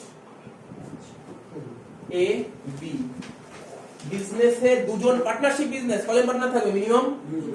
দুজন পার্টনারের নাম লিখলাম এ আর বি। তো বল, তো এ আর বি দুজন মিলে বিজনেস করছে, ওদের তো কিছু না কিছু তো ডিড থাকবে, অর্থাৎ বিজনেস থেকে বছরে সেই যে প্রফিটটা হবে সেই প্রফিটটা হবে এ আর বি ভাগ করবে, কোন রেশিওতে ভাগ করবে এটা তো বলতে হবে। হ্যাঁ বল। না ওটা লোনের উপর প্রথম দিন একটু তো গন্ডগোল হবেই, করতে হবে ভাই। তো এ আর বি দুজন মিলে বিজনেস করছে, ওদের নিশ্চয়ই কিছু না কিছু ডিড থাকবে। এবার দেখতে হবে বিজনেস করে বছরের শেষে একটা প্রফিট বা লস কিছু তো একটা হবে, সেই প্রফিট বা লস তোরা ভাগ করে নেবে, কোন রেশিওতে ভাগ করবে দেখতে হবে। কোশ্চেনে কি বলেছে, বলেছে কি কোশ্চেনে? হ্যাঁ স্যার বলেছে কোশ্চেনে, ডিডে লেখা ছিল profit sharing ratio, like profit sharing ratio, profit sharing ratio কত বলেছে 3:2, এটা কোশ্চেনে বলে দিয়েছিল। যদি কোশ্চেনে 3:2 না থাকতো তখন হতো 1:1, বুঝতে পারলি কি বললাম? প্রফিট শেয়ারিং রেশিও যদি কোশ্চেনে বলে রাখে তখন হতো 1:1, যেটা আমি আগেই নোট করে দিলাম। তারপর ওপেনিং ক্যাপিটাল, নিচে লিখবো ওপেনিং ক্যাপিটাল, বিজনেস শুরু করার সময় কত কত ক্যাপিটাল নিয়ে এসেছিল লিখি না, 1,4,21 লিখি, 1,4,21 কত? 50,000 টাকা এ নিয়ে এসেছিল ব্যবসা শুরু করার সময়, আর বি নিয়ে এসেছিল 40,000 টাকা। এটা কমন ব্যাপার, ও 50,000 টাকা ক্যাপিটাল নিয়েছে বেশি প্রফিট পাবে, ও 40,000 নিয়েছে কম প্রফিট পাবে। হ্যাঁ 3:2, ঠিক আছে। ফার্দার ক্যাপিটাল, ও কদিন পরে আবার ক্যাপিটাল নিয়ে এসেছে, এটা কদিন পরে আবার ক্যাপিটাল নিয়ে এসেছে, কবে? 1/7/21, মানে কতদিন পর ক্যাপিটাল নিয়ে এসেছে বল দেখি দীপায়, কতদিন পর ক্যাপিটাল নিয়ে এসেছে? আবার কতদিন পর নিয়ে এসেছে? আবার 3 মাস পর ক্যাপিটাল নিয়ে এসেছে। কত? এ নিয়ে এসেছে 10,000, বি নিয়ে এসেছে 1,000, ঠিক আছে। কোশ্চেনে ইন্টারেস্ট অন ক্যাপিটাল বলে দিয়েছে, ইন্টারেস্ট অন ক্যাপিটাল বলে দিয়েছে কত পার্সেন্ট বলেছে? @10%, ঠিক আছে, @10%। বলছে বলো ফাইন্ড ইন্টারেস্ট অন ক্যাপিটাল, বল। মানে অঙ্ক তো আমি করে দেবো, অঙ্ক নিয়ে কোনো সমস্যা না, অঙ্ক আমি করে দিচ্ছি, চিন্তা নেই। যদি এই ইন্টারেস্ট অন ক্যাপিটালের পার্সেন্টেজ বলে না দিত তাহলে কি করতাম? 6%, নো ইন্টারেস্ট, ওটা লোন ছিল, লোনের উপর 6%। যদি কোশ্চেনে ইন্টারেস্ট অন ক্যাপিটালের পার্সেন্টেজ বলে না দেয় তাহলে কোনো ইন্টারেস্ট পেমেন্ট করা হবে। বোঝা যাচ্ছে? দেখ আমি অঙ্ক করছি, অঙ্ক করতে করতে যতগুলো পয়েন্ট এদিক ওদিক আসতে পারে সব বোঝার চেষ্টা করছি। তো বোঝা গেল এটা? বলছে তোকে কি বের করতে বলছে? বলছে ফাইন্ড ইন্টারেস্ট অন ক্যাপিটাল, মানে এর ইন্টারেস্ট কত হবে, বি ইন্টারেস্ট কত হবে, ঠিক আছে। দেখি একটা একটা করে করি, দেখ। আচ্ছা ডেট কবে? অ্যাকচুয়ালি ইয়ার এন্ড হবে হচ্ছে 31/3/22, অ্যাজ অন 31/3/22 এটা বলেছি। বলছে এই তারিখে ইন্টারেস্ট অন ক্যাপিটাল কত হবে, ভালো মন দিয়ে শুনবি, পেনটা মনে হচ্ছে লিখে দে, শুনতে পারবি। কোন দিনের ইন্টারেস্ট অন ক্যাপিটাল বের করতে বলছে? 31/3/22, মানে আমার এটা টাইম লাইন ড্র করলাম, বছর শেষ কোন দিন? 31/22, এখানে লিখবো 31/3/22।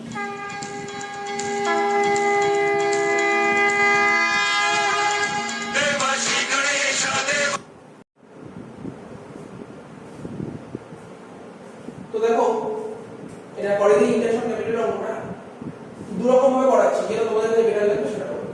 এর কথা বলছি, এ ইন্টারেস্ট অন ক্যাপিটাল কি করে করব?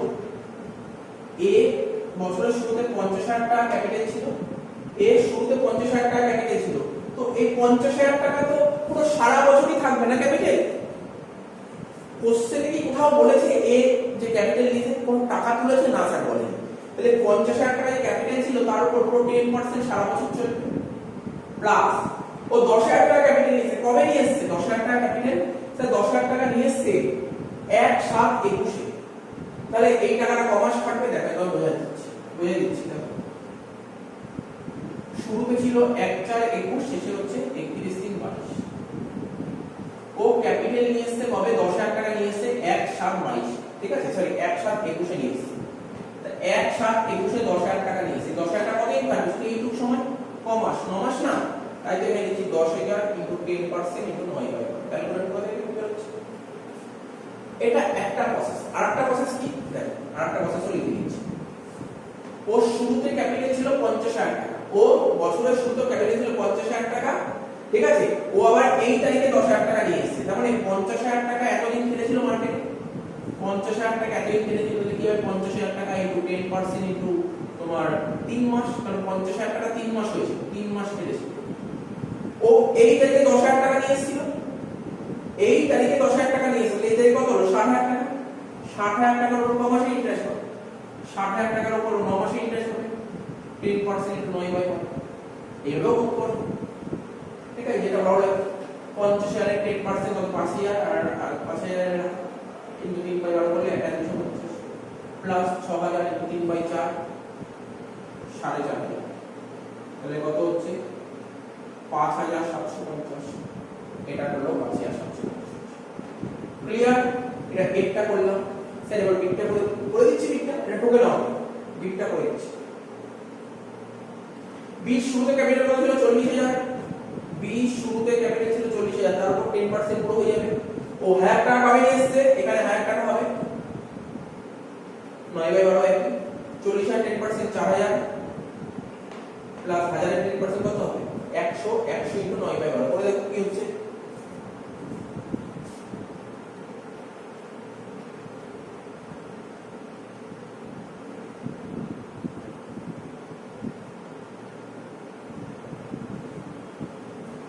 ঠিক আছে, কত টাকা হচ্ছে, তাহলে কত হচ্ছে 4,000 টাকা।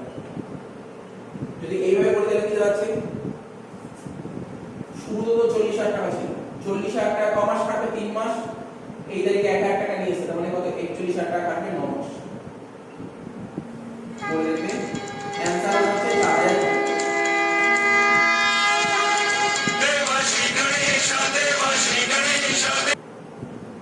ঠিক আছে, তাহলে বুঝতে পারলে তো? তুমি এইভাবে করো বা এইভাবে করো, অ্যানসার একই হচ্ছে। আমরা আস্তে আস্তে এরকম ইকুয়েশন কমিটির অনেক অঙ্ক করাবো, কোনো সমস্যা নেই। ঠিক আছে, দেখবে কোনো ডাউট থাকলে বলবে। আরে ডাউট থাকার তো কিছু নেই। এ 50,000 টাকা শুরুতে ছিল, পরে 10,000 টাকা নিয়ে এসেছে, মানে 50,000 টাকার উপর আলাদা করে ক্যালকুলেট করবে, আর 10,000 টাকা আলাদা করে ক্যালকুলেট করবে। আর এটা বিটটা 40,000 টাকা আলাদা করে ক্যালকুলেট করবে, 1,000 টাকা আলাদা করে ক্যালকুলেট করবে।